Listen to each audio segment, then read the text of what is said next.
හරි අපි 2020 රචනා ප්‍රශ්න පත්‍රයේ ප්‍රශ්න ටික සාකච්ඡා කරන්න පටන් ගමු.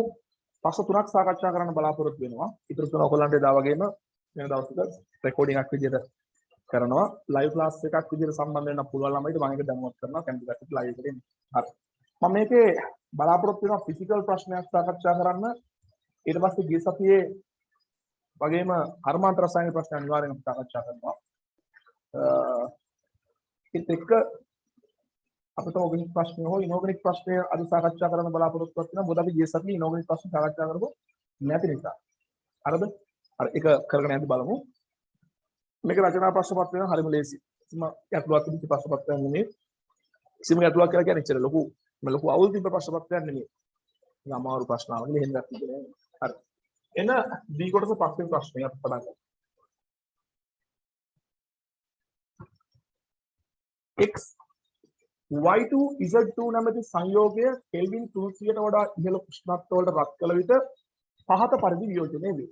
x y2 z2 x y2 z2 වායුමය සංයෝගය කෙල්වින් 300ට ඉහළ උෂ්ණත්ව වලදී මෙන්න මේ වගේ සමතුලිතයක් ඇති කර ගන්නවා. මේ වගේ සමතුලිතයක් ඇති කර ගන්නවා. x y2 z2 gas feed gram 7.5ක සාම්පලයක් රේචනය කරන ලද ඝන ඩෙසිමීටර් 1 දෘಢ සංවෘත බඳුනක් තුළ තබා උෂ්ණත්වය 480 කෙල්වින් දක්වා වැඩි කරන ලදී. x y2 z2 හි මෞලික ස්කන්ධය 150 ග්‍රෑම් මවුලයට වේ. 480 කෙල්වින්හිදී RT ආසන්න අගය 4000 ජූල් මවුලයට යොදා සියලුම වායුන් පරිපූර්ණ ලෙස හැදිරෙන බව උපකල්පනය කරත්. වියෝජනය වීමට පෙර භාජනය තුළ ඇති x y2 z2 මවුල සංඛ්‍යාව ගණනය කරන්න. එතකොට දරුවෝ ඒකොල්ලෝ පළවෙනි ප්‍රශ්නය මේ x y2 z2 වලින් ආරම්භයේදී භාවිතා කරලා තියෙනවා 7.5 ග්‍රෑම් එකක ස්කන්ධයක්. ඔය ප්‍රමාණය තමයි පස්සේ කැඩෙන්නේ. ඔය ප්‍රමාණය යම් කොටසක් පස්සේ කැඩෙනවා. ආරම්භයේදී ආරම්භක x y2 z2 ස්කන්ධය මේක නම් අපිට ආරම්භක මවුල ගණනය කරන්න පුළුවන් එයාගේ ස්කන්ධය එයාගේ මෞලික ස්කන්ධයෙන් බෙදලා. ඒතර ඔයගොල්ලන්ට උත්තරය දීලා තියෙනවා 5යි 10යි වෙන දෙකක් මවුල. හරි 5.0යි 10යි වෙන දෙකක් මවුල. ඒකයි කාටත් කරගන්න පුළුවන්. ඒක ප්‍රශ්නයක් නෑ. අපි මේ ලේසි ප්‍රශ්න ටික ඉක්මනට කරගෙන යමු. දෙක. ඊට 480යි කෙල්වින්දී සමතුලිතතාවයට එළඹ විට භාජනය තුළ ඇති මුළු මවුල ප්‍රමාණය 7.5යි 10යි වෙන දෙකයි බව සොයා ගන්නා ලදී. කෙලින් 400 දී සමතුලිතතා මිශ්‍රණය තුළ x y2 z2 x y2 z2 මවුල සංඛ්‍යා ගණනය කරන්න. ඒක මෙහෙම කරන්න පුළුවන්. දැන් මේකට PV සමාන NRT මුකුත් හිතන්න ඕනේ නැහැ. අපි සමතුලිතය ලියාගත්තා. x y2 z2 gas ඊට පස්සේ xy2 gas ධන z2 gas. ඔය ආරම්භයේදී ආරම්භක මවුල දීලා වැඩේ පටන් ගන්නවා කියන්නේ ඔය සමතුලිත මවුල ඊළඟ ප්‍රශ්නේ අහනවා වගේ එකක්. ආරම්භයේදී පද්ධතියේ ආරම්භක මුළු මවුල. එහෙම දීලා පටන් ගන්න ආරම්භක මවුල. ඒතර මේක අපි ලේසියෙන් හදන්න පුළුවන් මෙන්න මේ. sorry ඊළඟට මේ සමතුලිත වුණාට පස්සේ පද්ධතියේ මුළු මවුල. සමතුලිත වුණාට පස්සේ පද්ධතියේ මුළු මවුල දෙනවා කියන්නේ මෙන්න මේ විදිහට තමයි ගාන හදන්නේ කියලා මතක තියාගන්න.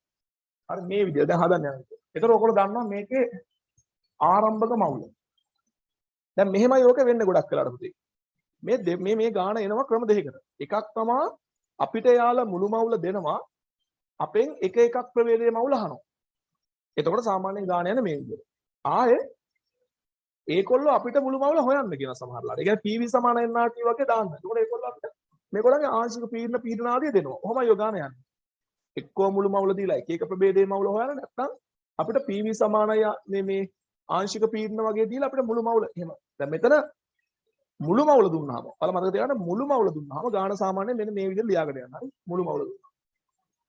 ආරම්භක මවුල 5 වැඩි කිරීම 10 රින 2යි. ඊනොට ඒකක දාන්න. හරි. දැන් මේ ලියන්නේ අර මුළු මවුල දුන්නාම මෙහෙම හදන්න පුළුවන්. හරි. ඒතර මේගොල්ලන්ගේ නෑ. දැන් ඔයාලා හිතන්නකො මෙයාගේ මේක ස්ටයිකියොමිටි හරියට බලන්න තුලිත උනේ නැත්නම් ඔක්කොම ඉවරයි. හරි. x1 x1 y ධාරය. එතකොට අපි තුමු මවුල වෙනස. මෙයාගෙන් n ප්‍රමාණයක් කැඩෙනවා. එකට එකනේ මෙයාගෙන් n හැදෙනවා මෙයාගෙන් n හැදෙනවා මවුල.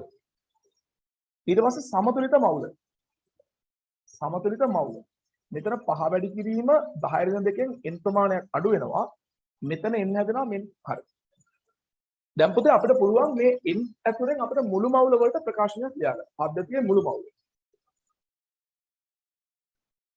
පද්ධතියේ මුළු මවුල. එතකොට පහ වැඩි කිරීම 10 ඍණ 2 අඩු කිරීම n කොහොමනේ n එකට n එකක් කැපෙනවා පහ වැඩි කිරීම 10 ඍණ 2 ධන n.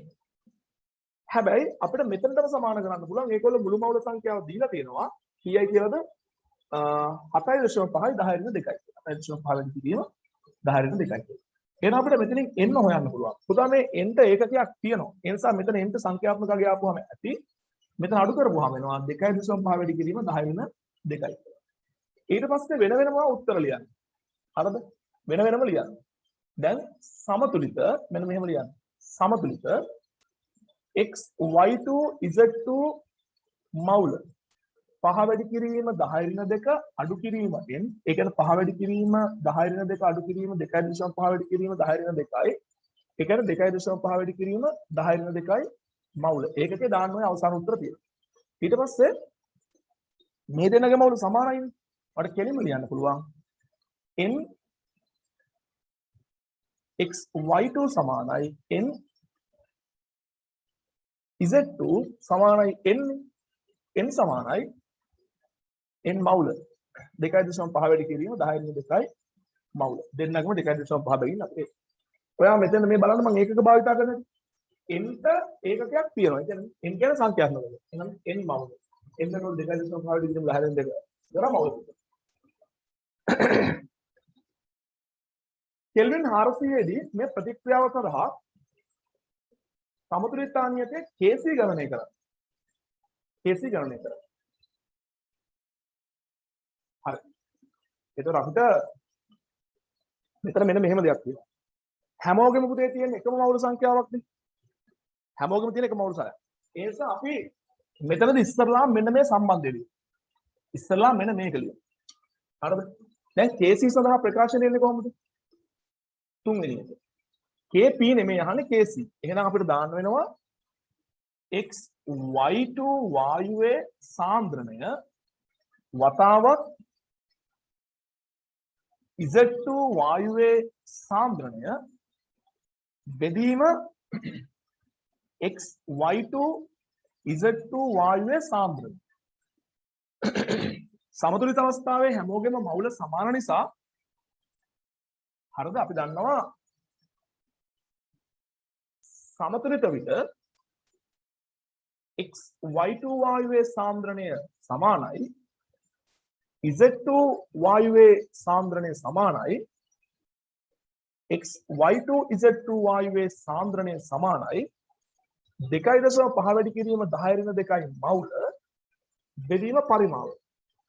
මේ භාජනයේ පරිමාව ඒකවල දීලා තිබ්බේ 1 ඝන ඩෙසිමීටර්.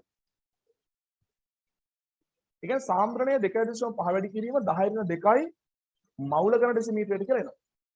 එහෙනම් දැන් Kc ට ආදේශ කරනවා Kc සමානයි 2.5 වැඩි කිරීම 10 ඍණ 2යි මවුල ඝන ඩෙසිමීටරයට ගුණ කිරීම 2.5 වැඩි කිරීම 10 ඍණ 2යි මවුල ඝන ඩෙසිමීටර. කොහොම හරි දාගන්න. හරි. වැරදිව ලියා ගන්න. ඊට පස්සේ මේක බෙදන්න වෙනවා 2.5 වැඩි කිරීම 10 ඍණ 2යි මවුල ඝන ඩෙසිමීටරයට. ගොඩක් වෙලාවට ෆිසිකල් වලදී ඔයාලට වැඩි දෙයක් මගෙන් ඉගෙන ගන්න නැති එක නේ. හිතන විදිය ඉගෙන ගන්න තියෙනවා. හරි හිතන විදිය ඉනෝගනික් ඕගනික් වගේ තමයි ලියා ගන්නවා ගොඩක් හම්බෙන්නේ. හරි. දැන් මේක නම් ඇත්තටම හිතන දෙයක් ඉගෙන ගන්නත් නෑ. හරිම ලේසි ප්‍රශ්නයක්. හරි. මේ මෑත ඉතිහාසය ආපු ලේස්ම ෆිසිකල් ප්‍රශ්නයක් මේක. හරිද? ඒතකොට ලබන අවුරුද්දේ ඊටත් වඩා ලේසි නේද?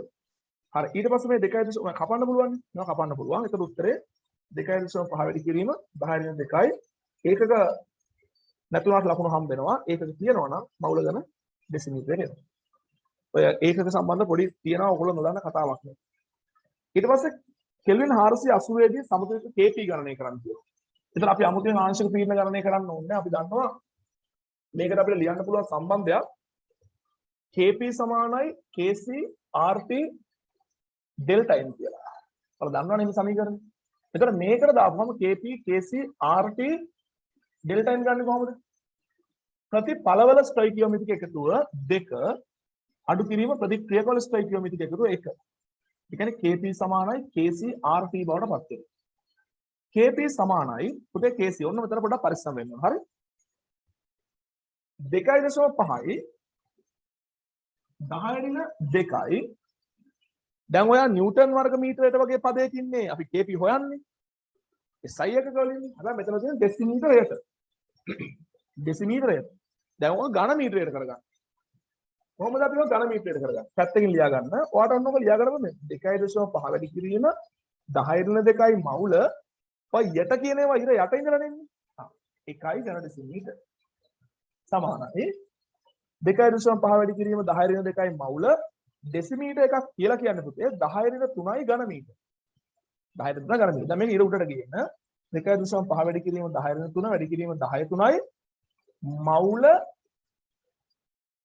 ඝන මීටරයට වෙනවා. අන්න ඒකට පරිවර්තනය කරපු යටි ඩෙසිමීටරයට ඉර යටට අරන් ගියාම අපි දන්නවා ඝන ඩෙසිමීටර එකක් කියලා කියන්නේ 10 ඝන මීටර.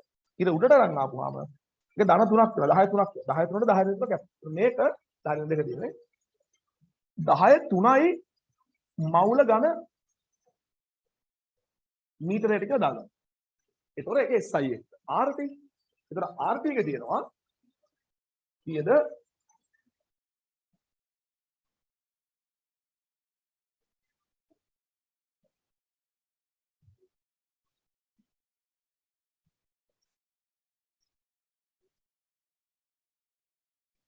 RT දීලා තිබ්බා. 4000යි ජූල් මවුලේ. 4000යි ජූල් මවුලේ. ඒක පැස්කල් වලින් එනවද 10 විතර ගුණ කරන්නේ නැතුව? මට කියන්න.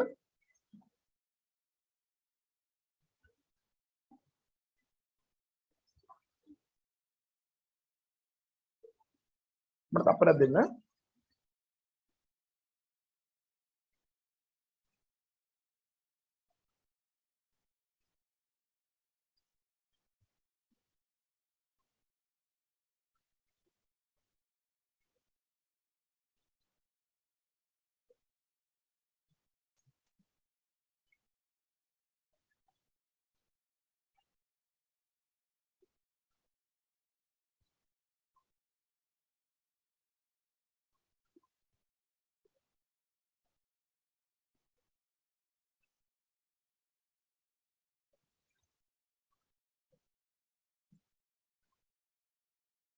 ඔව් 13 වැඩි කරමු 1.15යි පැස්කල් නැත්නම් නිව්ටන් වර්ග මීටර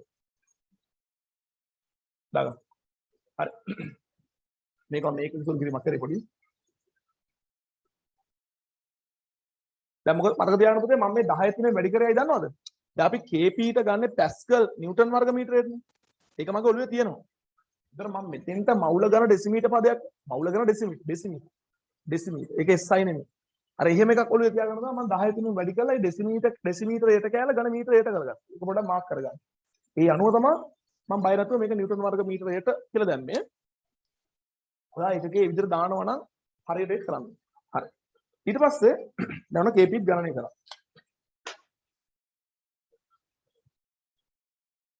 එහෙම නැත්නම් kp ගණනය කරන්න පුළුවන් ආංශික පීඩන ගණනය කරලා දැන් ඔයාලට පරිමාව තියෙනවා මවුල තියෙනවා pv සමාන nrt කියලා එක වායුවකට දාගත්තත් ඇතිනේ. හරි.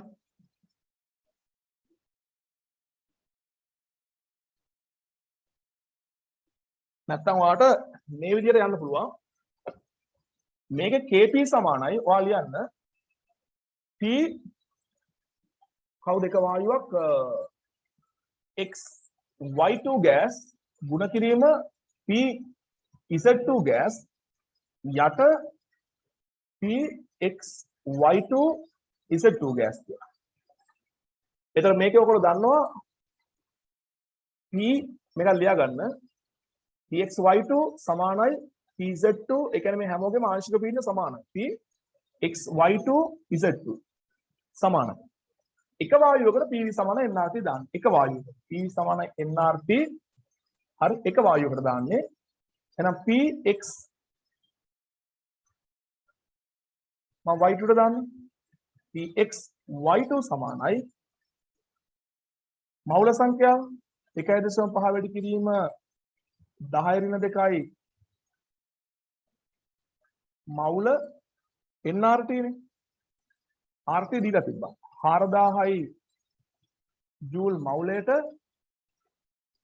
බෙදීම පරිමාව 1 වැඩි කිරීම 10 ඍණ 3යි ඝන මීටර ඒත් ඔයගොල්ලන්ට අරකම එනවා ආංශික පීඩනයක් එන්නේ මෙතන එනවා 5 වැඩි කිරීම 10 5යි නිව්ටන් වර්ග මීටර කියලා. මේක අරන් ගිහලා මේකට ආදේශ කරපුවාම මෙයාට මෙයා සුළු වෙච්චාම KP එනවා 5යි 10 5යි නෙමෙයි 1යි 10 5යි නිව්ටන් වර්ග මීටර කියලා. ඒක ලියාගන්න. එහෙම හදන්න පුළුවන්. B ඉහත එහි විස්තර කළ ප්‍රතික්‍රියාව වන XY2 Z2 XY2 gas Z2 gas සඳහා 400යි කෙල්වින් හිදී XY2 Z2 XY2 සහ Z2 gas ගේ ගිබ් ශක්තියින් පිළිවෙලින් ඍණ 60යි කිලෝ ජූල් මවුලයට ඍණ 76යි කිලෝ ජූල් මවුලයට සහ ඍණ 30යි කිලෝ ජූල් මවුලයට වේ. right 400යි කෙල්වින් හිදී ප්‍රතික්‍රියාවේ ඩෙල්ටා G කිලෝ ජූල් මවුලයට වලින් ගණනය කරන්න. හරි. අපි යමු එහෙනම් සමතුලිතතාවයෙන් තාපගති විද්‍යාව නැත්නම් එන්තල්පි පාඩමේ ඒ સિદ્ધාන්ත වලින් පොඩි ප්‍රශ්නයක් නිර්මාණය කරලා තියෙනවා. ඒතර ළමයි දන්නවා මෙන්න මේ වගේ පොදු වශයෙන් ළමයිට මතක තියෙන්න ඕන මෙන්න මේ වගේ කාරණා. simple A B B වලින් C C වගේ හැදෙනකොට අපිට මේගොල්ලන්ගේ එන්තල්පියක් කතා කරන්න පුළුවන්. මේගොල්ලන්ගේ එන්ට්‍රොපියක් කතා කරන්න පුළුවන්.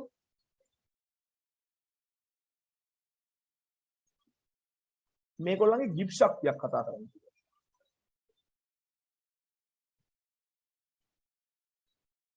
අපිට මේකේ එන්තල්පි වෙනසක් කතා කරන්න පුළුවන්. C වතාවක් HC ප්‍රතිපලවල මුළු එන්තල්පිය. ඒ කියන්නේ මවුල ගානේ වැඩි කරන්නේ. අඩු කිරීම A වතාවක් HA ධන B වතාවක් HB ආදී විදිහට තමයි ලියවෙන්නේ. අපිට ප්‍රතික්‍රියාවේ එන්ට්‍රොපි වෙනසක් කතා කරන්න පුළුවන්. ප්‍රතිඵල සතු මුළු එන්තල්පිය C වතාවක් SC අඩු කිරීම A වතාවක් SA ධන B වතාවක් SB. ඒ කියන්නේ ප්‍රතික්‍රියක සතු මුළු එන්ට්‍රොපියෙන් ප්‍රතිඵල සතු මුළු එන්ට්‍රොපිය අඩු කරනවා. සාමාන්‍යයෙන් ඔය හම්බෙන්නේ මෞලික එන්ට්‍රොපි. හරිද? මේ ස්ටොයිකියෝමීටරයෙන් වැඩි කරේ ඇත්තටම මේ තියෙන මෞලික එන්ට්‍රොපි. හරි? මේ මෞලිකතාවය. ඒ කියන්නේ මෞලයක් සඳහා වන කියන තමයි තියෙන්නේ. කොහොමද? ඒකයි ස්ටොයිකියෝමීටරය වැඩි කරන්නේ. අපිට ගිබ් ශක්තිය පරයාසයක් කතා කරන්න පුළුවන්. C වතාවක් GC අඩු කිරීම ප්‍රතිඵල සතු මුළු ගිබ් ශක්තියෙන් අඩු කරනවා. ප්‍රතික්‍රියක සතු මුළු ගිබ් ශක්තිය. ඔන්න ඔය විදිහට අපිට ලියන්න පුළුවන්. ඒතර අපිට මෙන්න මේ තියරි කැලල මේකට භාවිතා කරන්න පුළුවන්. මම මේක නිකන් අමතර කාරණයක් විතර කිව්වේ. ඒතර අපි ඉන්නේ ගානේ B කොටසේ. ගානේ B කොටසේ පළවෙනි ප්‍රශ්නය. මේක උඩ සම්මතගයක් නෙමෙයි තියෙන්නේ. ඩෙල්ටා G T1 දාන්න එපා ලකුණු හම්බෙන්නේ නැහැ. හරිද? ඩෙල්ටා G සමානයි අපි පොදු ප්‍රතික්‍රියාව ලියගමු. සිග්මා එකතුව. ස්ටොයිකියෝමීටර් මේක ඕනේ නැහැ. සිග්මා එකතුව. මොකද්ද? G products. ඒක ප්‍රතිඵල සතු මුළු ගිබ් ශක්තිය එකතුවෙන් අඩු කරනවා. G reactants. ප්‍රතික්‍රියාවේ ගිබ් ශක්තිය පරයාසය සමානයි ප්‍රතිඵල සතු ගිබ් ශක්තියෙන් අඩු කරනවා ප්‍රතික්‍රියක සතු මුළු ගිබ් ශක්තිය. සම්මත කියන වචනේ දීලා නැහැ ඒ නිසා අපි T1 දාන්නේ. දැන් ලියනවා මේ ප්‍රතික්‍රියාවේ හැටියට ප්‍රතිඵල සතු මුළු ගිබ් ශක්තිය. කාගේද? අපි ලියමු XY2 වල. XY2 වල අගේ කීයද? XY2 වල ඍණ 76යි. ඍණ 76යි කිලෝජූල් මවුලයට ධන. ඊට පස්සේ Z2 වල ඍණ 30යි. ඒ කියන්නේ මේක ඍණ 30 ගාන පුළුවන් අපිට ලේසියෙන්. ඍණ 30යි කිලෝජූල් මවුල්. අඩු කිරීම. කාගේද? ප්‍රතික්‍රියකවල ඍණ 60යි. දැන් මම මේක සුළු කරන හැටි පෙන්වන්න ඕනේ නෑනේ. මේක උත්තරය ඇවිල්ලා තියෙනවා දරුවා ඍණ 46යි කිලෝජූල් මවුලයට. හරිද? සටහන ඩෙල්ටා G තීටා ලියා ඇතනම් ලකුණු ප්‍රදානය නොකරන්න. නමුත් නිවැරදි ගණනය සඳහා ලකුණු ප්‍රදානය කරන්න. ඇයි g θ? θ දාන්නේ මේක සම්මත අවස්ථාවේ ප්‍රතික්‍රියක සම්මත අවස්ථාවේ ප්‍රතිඵල සම්මත අවස්ථාවේ තියෙන ඒ සම්මත අවස්ථාවේ තියෙන ප්‍රතික්‍රියක ප්‍රතිඵලවල ගිබ් ශක්තිය දුන්නා නම් තමයි අපි ප්‍රතික්‍රියාවේ සම්මත ගිබ් ශක්ති පරයාසයක් ගණනය කරන්නේ. ඒතර ප්‍රතික්‍රියාවේ සම්මත ගිබ් ශක්ති පරයාසයක් ඩෙල්ටා g θ එකක් ගණනය කරන්න නම් ඕගොල්ලන්ට ප්‍රතික්‍රියක සහ ප්‍රතිඵලවලත් සම්මත ගිබ් ශක්ති ලැබෙන්න ඕන. හොඳට මතක තියාගන්න.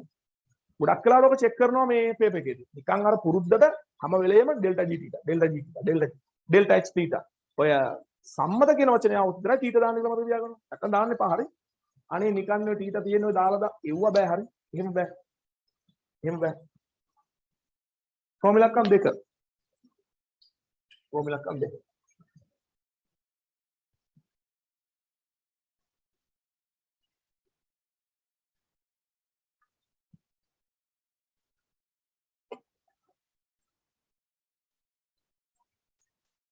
ඉහත ප්‍රතික්‍රියාවේ කෙල්වින් 480 දී ඩෙල්ටා S විශාලත්වය දීලා තියෙනවා.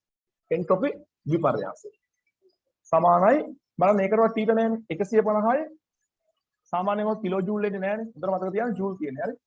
ජූල් කෙල්විනයට මවුලේ. ඩෙල්ටා S සඳහා නිවැරදි ලකුණ ධන හෝ ඍණ භාවිතා කරමින් 480යි කෙල්වින්දී ප්‍රතික්‍රියාවේ ඩෙල්ටා H ගණනය කරනවා. ඒ කියන්නේ එන්ට්‍රොපි විපර්යාසයේ ලකුණු දීලා නැහැ. අපිට ඒක තීරණය කරන්න. අපිට පේනවා මේක x y2 z2 ගෑස් වලින් ප්‍රතික්‍රියා විදිහට සිදුවීමේදී අපිට හම්බ වෙනවා x y2 ගෑස් එක්ක z2 ගෑස්. පුතේ මේ පැත්තේ වායු මවුල එකකින් මේ පැත්තේ වායු මවුල දෙකක් හැදෙනවා. ප්‍රතික්‍රියා වායු මවුල සංඛ්‍යාව වැඩි වෙන පැත්තට සිද්ධ වෙනවා කියන්නේ පද්ධතියේ එන්ට්‍රොපිය වැඩි වෙනවා. පද්ධතියේ එන්ට්‍රොපිය වැඩි වෙනවා කියලා කියන්නේ එන්ට්‍රොපි විපර්යාසය වෙනවා. ඔන්න ඕක ළමයි පටල ගන්නවා. ඒතකොට මේ දිශාවට ගමන් කිරීමේදී අපි කියනවා පද්ධතියේ එන්ට්‍රොපිය වැඩි වේ. අපිට එම ඩෙඩිස් ගන්න තියෙනවා. ඔව්. පද්ධතියේ එන්ට්‍රොපිය වැඩි වේ. ඒතකොට ආ හිතන්නකො මෙන්න මේ මුළු ප්‍රතික්‍රියක සතු එන්ට්‍රොපිය S රියැක්ටන්ස් කියලා. ඔයා හිතන්නකො මේ පැත්තේ මුළු ප්‍රතිඵල සතු මුළු එන්ට්‍රොපිය S ප්‍රොඩක්ට් කියලා. ඒතර මේ දිශාවට ගමන් කිරීමේදී පද්ධතියේ එන්ට්‍රොපිය වැඩි වේ කියලා කියන්නේ මෙතන S ප්‍රොඩක්ට් කියන එක විශාලයි S රියැක්ටන්ට් කියලා හිතන්න. දැන් අපි මේ ප්‍රතික්‍රියාව සඳහා එන්ට්‍රොපි විපර්යාසය ලියුවා නම් කොහොමද ලියන්නේ? ඩෙල්ටා S සමානයි S ප්‍රොඩක්ට්. මම කලින් කිව්වම සමීකරණය ගන්න පුළුවන් කියලා අඩු කිරීම S රියැක්ටන්ට්. ප්‍රතිඵල වලින් ප්‍රතික්‍රියාවක් අඩු කරනවා. දැන් බලන්න. ඉදිරි දිශාවට ගමන් කිරීමේදී පද්ධතිය එන්ට්‍රොපිය වැඩි වෙනවා කියන්නේ පළවල එන්ට්‍රොපිය ප්‍රතික්‍රියාව වලට වැඩි. ඒ කියන්නේ ප්‍රොඩක්ට් එක වැඩි, S ප්‍රොඩක්ට් එක වැඩි, S රියැක්ටන්ට් අඩුයි කියන්නේ මේකේ අන්තරය ධන උත්තරයක්. එහෙම හිතන්නත් පුළුවන්. එහෙම හිතන්නත් පුළුවන්. නැත්තම් කෙලින් මොඩල් ලියන්න පුළුවන්. ප්‍රතික්‍රියාව වායු මවුල සංඛ්‍යාව වැඩි වෙන දිශාවට සිදුවේ. එනම් ප්‍රතික්‍රියාව සිදුවීමේදී පද්ධතියේ එන්ට්‍රොපිය වැඩි වේ. එන්ට්‍රොපිය වැඩි වෙනවා කියන්නේ වෙනස ධන. වෙනස ධන. දැන් අපිට මේගොල්ලෝ මේ ප්‍රශ්නෙන් අහන්නේ ඩෙල්ටා H ගණනය කරන්න කියලා. අපි මෙතනදී භාවිතා කරමු ඩෙල්ටා G අපි ළඟ තියෙනවා ඩෙල්ටා H හොයන්න පුළුවන් මෙන්න මේ සම්බන්ධය අපිට දාලා. මේ සමීකරණයේදී ඩෙල්ටා G සමානයි ඩෙල්ටා G θ සමානයි ඩෙල්ටා H θ රින t වතාවක් ඩෙල්ටා S θ දැම්මොත් ලකුණු හම්බෙන්නේ නැහැ සමීකරණය. අතට තියාගන්න. හරි.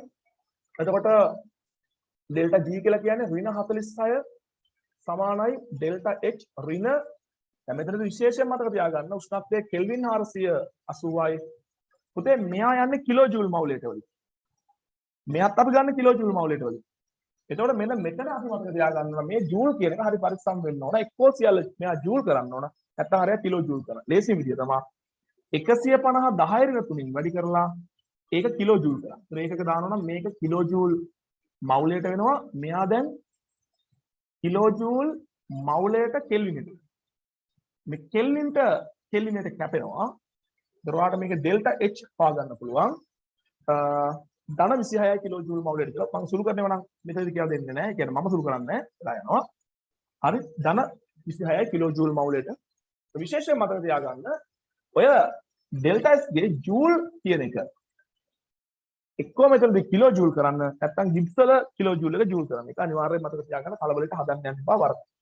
නැත්නම් වර සුළු කරන්න ගියක්. හරි. ඒක ඩෙල්ටා G θ ලියලා තියෙනවා නම් ලකුණු දෙන්න එපා කියලා. ඉහත තුනෙහි තුන දෙකෙහි ලබාගත් ඩෙල්ටා H ලකුණ ධන හෝ ඍණ අනුව මේ ප්‍රතික්‍රියාව තාප 10කද තාප අවශෝෂකද යන බව පැහැදිලි කරයි. එතකොට ප්‍රතික්‍රියාංක තුන x y2 z2 gas ගෙන් අපිට හම්බ වෙනවා x y2 gas z2 gas. අපි සාමාන්‍යයෙන් මේ වගේ ප්‍රතික්‍රියාවක දරුව මෙන්න මෙතන ලියන්නේ එන්තල්පි පරයාසය. ඒ ලියන්නේ ඉදිරි ප්‍රතික්‍රියාව එන්තල්පි පරයාසය. දැන් ඔක තමයි ධන 26යි කියලා අපි හොයාගන්න. එතන අපි කියනවා ප්‍රතික්‍රියාව තාප අවශෝෂකයි. ඉදිරි කියන්න ඕනත් නැහැ. ඒ ඉදිරිය තමයි කියන්නේ. අපයි ඉදිරි ප්‍රතික්‍රියාව තාප අවශෝෂකයි. හරි. එතන මේක අහනවා මේ ප්‍රතික්‍රියාව. දැන් මෙම ප්‍රතික්‍රියාව ගුවාම ඒක කියන්නේ ඉදිරිය කියලා කියන්න ඕනේ නැහැ. මේ විදිහට අගය දෙන්නේ ඉස්සරහින් අගය දෙන්නේ ඉදිරි ප්‍රතික්‍රියාව තමයි. අපිට ප්‍රතික්‍රියාව කියලා අදහස් කරන ඉදිරි ප්‍රතික්‍රියාව. හරි. දැන් මේ ප්‍රතික්‍රියාව තාප අවශෝෂකද තාප 10කද ප්‍රතික්‍රියාව තාප අවශෝෂකයි හේතුව තමයි එන්තල්පි පරයාසයේ ලකුණ ධන.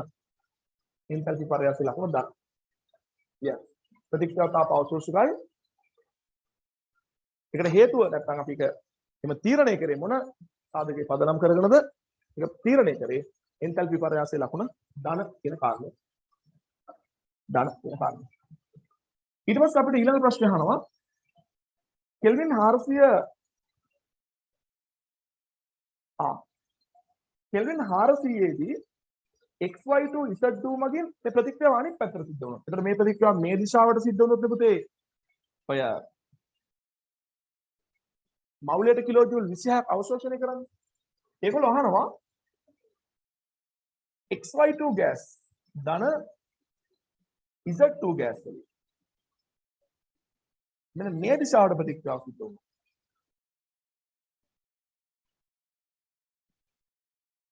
මේක එන්තල්පි පරයාසය කියන්නේ. දැන් මම සිද්ධාන්ත සටහනේ උගන්වනවා ලැවෝෂියස් සහ ලැප්ලාස් නියමය.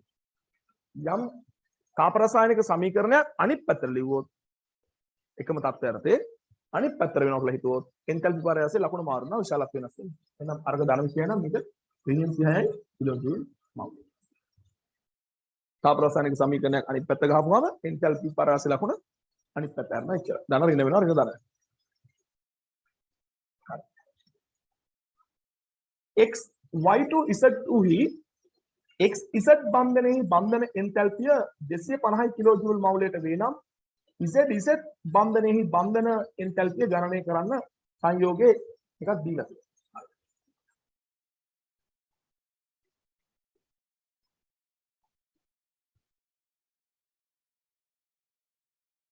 අපි මේකට එන්තල්පි චක්‍රයක් භාවිතා කරමු. මොකද්ද කියන්නේ? තාම නම් මෙහෙම ගන්නමු. z x z y y y. දැන් මෙයා කැඩෙන්නේ කොහොමද? xy2 ධන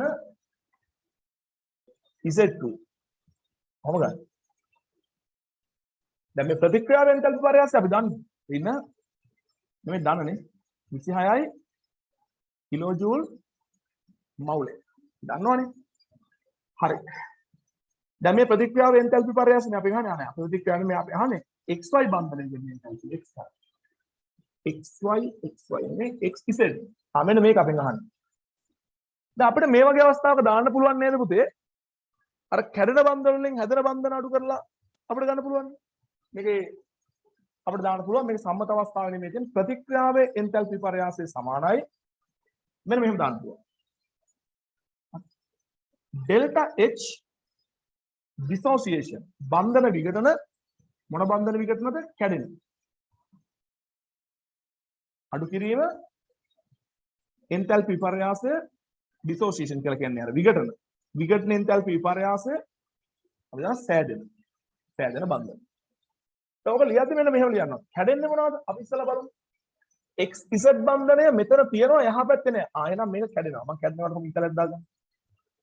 xz බන්ධනය මේ පැත්තේ තියෙනවා එහා පැත්තේ නෑ. ඒ කියන්නේ ඒක කැඩෙනවා. ඊට පස්සේ බලනවා xy බන්ධනය එහා පැත්තේ තියෙනවා. එහෙනම් මේ පැත්තේ කැඩෙනවා හොයන්න පුතේ ලියා ගන්න ඕන නම් කැඩෙනවා හොයන්නේ ප්‍රතික්‍රියක පැත්ත. ලියා ගන්න. කැඩෙනවා හොයන්නේ ප්‍රතික්‍රියක පැත්ත. ඕන ලියා ගන්න. ඒතර මෙතන මතක තියාගන්න මෙන්න මෙහෙමයි එක ලියන්නේ ඩෙල්ටා H එන්තල්පි පරයාසය dissociation විඝටන එන්තැල්පි විපර්යාසය කාගේද XZ බන්ධනයේ විඝටන එන්තැල්පි විපර්යාසය හැබැයි අපි සාමාන්‍යයෙන් මේක දෙන්න පුතේ XZ බන්ධන මවුලයකටනේ මෙතන බන්ධන මවුල දෙකක් තියෙනවා සමග දෙකෙන් වැඩි වෙනවා අඩු කිරි සෑදෙන XY එක කොහොමද කියනවාම ඒක අමුතුවෙන් හැදිලා නැහැ අමුතුවෙන් කියලා හැදෙන්නේ ZZ බන්ධන ZZ බන්ධනයක් අමුතුවෙන් හැදෙනවා අපිට ඒක එන්තැල්පි විපර්යාසයක් දීලා තියෙනවද නෑ අපිට XY එක දීලා තියෙනවා නේ XY එක දීලා තියෙනවා හරිද XZ එක දීලා තියෙනවා අපෙන් අහන්නේ ZZ එක ZZ හරි අවුලක් නෑ එහෙනම් දැන් අතර ZZ බන්ධන මවුලයක් හැදුවා ඒක ලියන්නේ කොහොමද එන්තැල්පි විපර්යාසය මොන එන්තැල්පි විපර්යාසය බන්ධන විඝටන එන්තැල්පි විපර්යාසය කාගේද ZZ වල ඔන්න ඔහමයි සංකේත භාවිත කරනවා එතකොට මේක ඩෙල්ටා H ධන 26යි සමානයි මේක දීලා තියෙනවා XY බන්ධන විඝටන එන්තැල්පිය කිලෝජූල් මවුලට 250 හැබැයි XY මේක සංයෝගයක XY බන්ධන මවුල දෙකක් තියෙනවා මතක තියාගන්න පුතේ දත්ත දීලා තියෙන්නේ මේ එක මවුලයක දැන් මේ සංයෝගයේ මවුලයක් ගත්තොත් මෙතන මවුල 1යි මෙතන මවුල 1යි එහෙමයි කැඩෙන්නේ මවුල දෙකක් කරනවා සංයෝගයේ මවුලයක් බිඳ වැටෙනකොට XY බන්ධන මවුල දෙකක් දෙනවා 250 දෙකක් අඩු කිරීම delta H dissociation is a ZZ දැන් මේක සුළු කරලා delta H dissociation is a ZZ ඒ කියන්නේ Z වල බන්ධන විඝටන එන්තැල්පිය ගන්න පුළුවන් අපිට 474යි කිලෝජූල් මවුල එක තියාගන්න නැත්නම් එන්තැල්පි විපර්යාසයකින් හදනවා මෙන්න මෙහෙම ඔන්න බලන්න හරි ඔන්න බලන්න මේක නිකන් අමතක වුණා කියලා හිතන්නකෝ මෙන්න මෙහෙම හදන්න පුළුවන් ඔන්න බලන්න මේක සම්පූර්ණයෙන්ම කඩන්න සම්පූර්ණයෙන්ම කඩනකොට මොකද වෙන්නේ XZ බන්ධන මවුල දෙකක් කැඩෙනවා දේවතාවක් නැත්නම් හැදෙනවා ලියමුකෝ පරමාණු වලට කැඩෙන්නේ වායුමය Z පරමාණු දෙකයි නැත්නම් මවුල දෙකයි වායුමය X පරමාණු මවුලයි මේකත් ලියා ගන්න ඔයාලට සෙට් එකක් දන්නේ නැහැ සම්පූර්ණයෙන් ඔක්කොම බන්ධන කඩනවා සම්පූර්ණයෙන් ඔක්කොම කඩනවා වායුමය Y පරමාණු දෙකයි ඒ කියන්නේ මේ සම්පූර්ණ බන්ධන ටික කැඩුවා සම්පූර්ණ බන්ධන ටික කඩනකොට මෙතන සිදුවෙන එන්තැල්පි පරාසය මෙන්න මෙන්න delta H dissociation XY XY බන්ධන මවුල දෙකක් කැඩුවා ධන XZ බන්ධන මවුල දෙකක් කරනවා delta H dissociation XZ බන්ධන මවුල දෙකක් කැඩුවා අනිත් පැත්තෙන් කඩනවා ඒත් මෙවුවම හැදෙන්නේ මේ බන්ධන මවුල දෙක කැඩුවා මේ කැඩුවා ඒත් පරමාණු හැදෙන්නේ මෙවුවම හැදෙන්නේ කැඩිච්ච වටික delta H dissociation බන්ධන විඝටන එන්තැල්පිය මොනවාගේද X Y අතර ඒ වගේම කීයද දෙකයි ධන delta H dissociation ZZ බන්ධන මවුලය ඉතින් ඔය අර සමීකරණය අර අපි කලින් භාවිතා කරපු සමීකරණය මේකම තමයි මොකද මේක මෙයාට මෙයා සුළු වෙලා යනවා දැන් ඔයා එහෙම හිතන්න මොකුත් ඕනේ නැහැ මේ සමීකරණය මතක නැත්තම් මේ වගේ එන්තැල්පි චක්‍රයක් දාගන්න මෙන්න මේ පැත්තේ එන්තැල්පි පරයාසල එකතුව මේකට සමාන කරන්න කේස් කියනවා ඒක මම ඉතුරු ටික කියලා දෙන්නේ නැහැ ඔයාලට පුළුවන් ධන 26 ධන delta H D XY වතාවක් දෙක ධන ඔහොම ලියලා මේකට සමාන කරලා මේකට මේක සුළු කරපුවාම අර සමීකරණයම නිර්මාණය වෙනවා අපිට ඒ කියන්නේ ඒ සමීකරණේ කටපාඩම් නැත්තම් ඒකට දාද්දී අවුලක් වගේ යනවා නම් මෙහෙම හදලා ගන්න ඔටෝමැටිකලි ඒ සමීකරණයට තමයි ආදේශ වෙලා තියෙන්නේ ආදේශ වෙලා තියෙන්නේ මේක ලියා ගන්න. හරි. ඊට පස්සේ ඊළඟ ප්‍රශ්නය.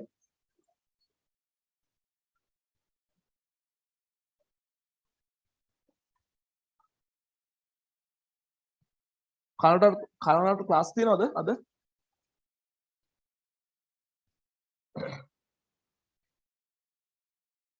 මම කොහොමද ප්‍රශ්න තුන කරනවා. අද ප්‍රශ්න තුන මම කරනවා. වායුමය X Y2 Z2 වෙනකොට ද්‍රව X Y2 Z2 භාවිතා කළේ නම් එවිට යන ප්‍රතික්‍රියාව සඳහා ලැබෙන ඩෙල්ටා H අගය ඉහත දෙකෙහි ලබාගත් ඩෙල්ටා H අගයට සමානද නැතහොත් වඩා විශාලද හෝ කුඩාද යන්න හේතු දක්වමින් පැහැදිලි කරන්න. දැන් මතකනේ මේ જાතියෙන් ප්‍රශ්නයක් MCQ එකේ තිබ්බා. අර ඩ්‍රෝමෙතනෝල් එක වායුමය මෙතනෝල් සහ ඩ්‍රෝමෙතනෝල් එක මේ જાතියෙන් ප්‍රශ්නයක් තිබ්බා. ඒතර මේ රචනා ප්‍රශ්නේ හදපු එක්කෙනාවද මම දෙක හදලා තියෙන එක එකම concept එක කියන්නේ. එකම. මේක ගොඩාක් තිබ්බ ප්‍රශ්න MCQ එහෙමම ව්‍යුහගත එකේ සහ රචනා එකේ එව්වම අහලා තියෙනවා. ඒතර දැන් මේ බලන්න. x y2 z2 දැන් අපි හිතමුකෝ ඔයාලට මේක හිතලා ගන්න යනවා. හැබැයි ෂුවර් නෑ. හිතලා ගන්න යන්න එපා ඒකට. බලන්න මේවයි ක්‍රමයක් භාවිත කරන්න. ද්‍රවය බිඳ වැටෙනවා කවුරු බවටද? xy2 වායුව සහ z2 වායුව බවට. පැහැදිලිද? දැන් මේක එන්තල්පි පරයාසනේ අපි තෝරන. පුතා අපි xy2 z2 ගෑස් එක ලියාගමු. දැන් ඔයා දන්නවා ද්‍රවය වායු කරන්න අනිවාර්යෙන්ම වාෂ්පීකරණ එන්තල්පිය නැත්නම් වාෂ්පීකරණය සඳහා ඔයාට ශක්තිය සපයන්න එක ලික්විඩ් එක ගෑස් වෙනක අනිවාර්යයෙන්ම තාප අවශෝෂකයි. ඒ නිසා ධන x කියලා දාගන්න. හැබැයි මේක අපි ළඟ දැන් තියෙනවා. මේක ධන 26යි. ධන 26යි. හරිනේ ධන 26යි. ඒක අපි ගණනය කරගත්තනේ කලින්. ගෑස් එක වියෝජනය වෙන එක. දැන් හේස් නීමේ දාන්න. මේ පැත්තේ එන්තල්පි පරයාසය මේකට සමානයි. එහෙනම් ඩෙල්ටා x සමානයි ධන 26 ධන x. දැන් මොකද වෙන්නේ? ධනයකට ධන කියන්නේ වැඩි වෙනවා. ඒ කියන්නේ ඩෙල්ටා x කියන එක 26ට වඩා වැඩි. දාගන්න.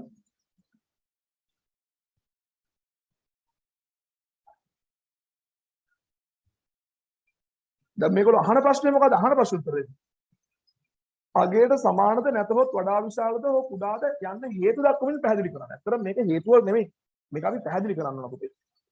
මෙතන වෙලා තියෙන මොකක්ද දන්නවද? අපි මෙහෙම යන එක ඔයා හිතන්නකෝ මෙහෙම වෙලා ගියා කියලා. ඒ කියන්නේ ඇත්තටම මේක හැටියට පෙන්වන්නේ මේ ද්‍රවය වාෂ්ප වෙලා වාෂ්පය තමයි වියෝජනය වෙන්නේ. වායුව තමයි වියෝජනය. ඒක උත්තරේ ලියන්න ඕන. මේක එන්තල්පි විපර්යාසය වඩා විශාලයි. ඒකට හේතුව මේක නිකන් හිතන්න ද්‍රවය වාෂ්ප බවට පත් වෙලා තමයි වියෝජනය වෙන්නේ. ද්‍රවය වාෂ්ප බවට පත් වී වියෝජනය වේ සැලකිය හැක. ද්‍රවය වාෂ්ප බවට පත් වීමට ශක්තිය සැපිය යුතුයි. ශක්තිය සැපිය යුතුයි. මේක ලියන්න මෙහෙම තමයි නිකන්. අපිට කියන්නේ තමයි ද්‍රවය වාෂ්ප බවට පත් වී වියෝජනය වේ සැලකිය හැක. ද්‍රවය වාෂ්ප වීමට ශක්තිය ලබා දී යුතුයි. අන්නේ අමතර x ටික තමයි වැඩි වෙලා තියෙන්නේ. ද්‍රවය වාෂ්ප වීමට ලබා දුන් ශක්තිය තමයි වැඩි වෙලා තියෙන්නේ. ද්‍රවය වාෂ්ප වීමට ලබා දුන් ශක්තිය තමයි.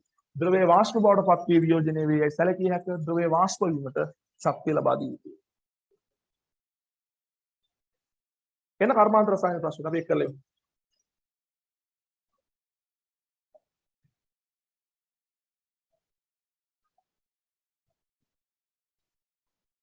කර්මාන්ත රසායන ප්‍රශ්න.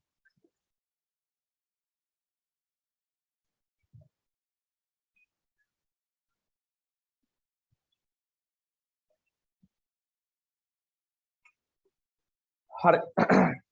10 වෙනි ප්‍රශ්නය.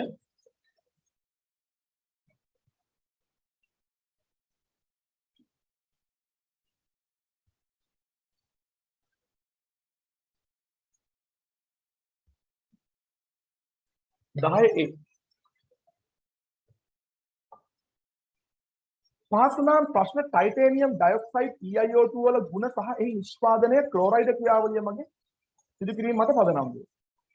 ටයිටේනියම් ඔක්සයිඩ් නැත්නම් TiO2 හරිද?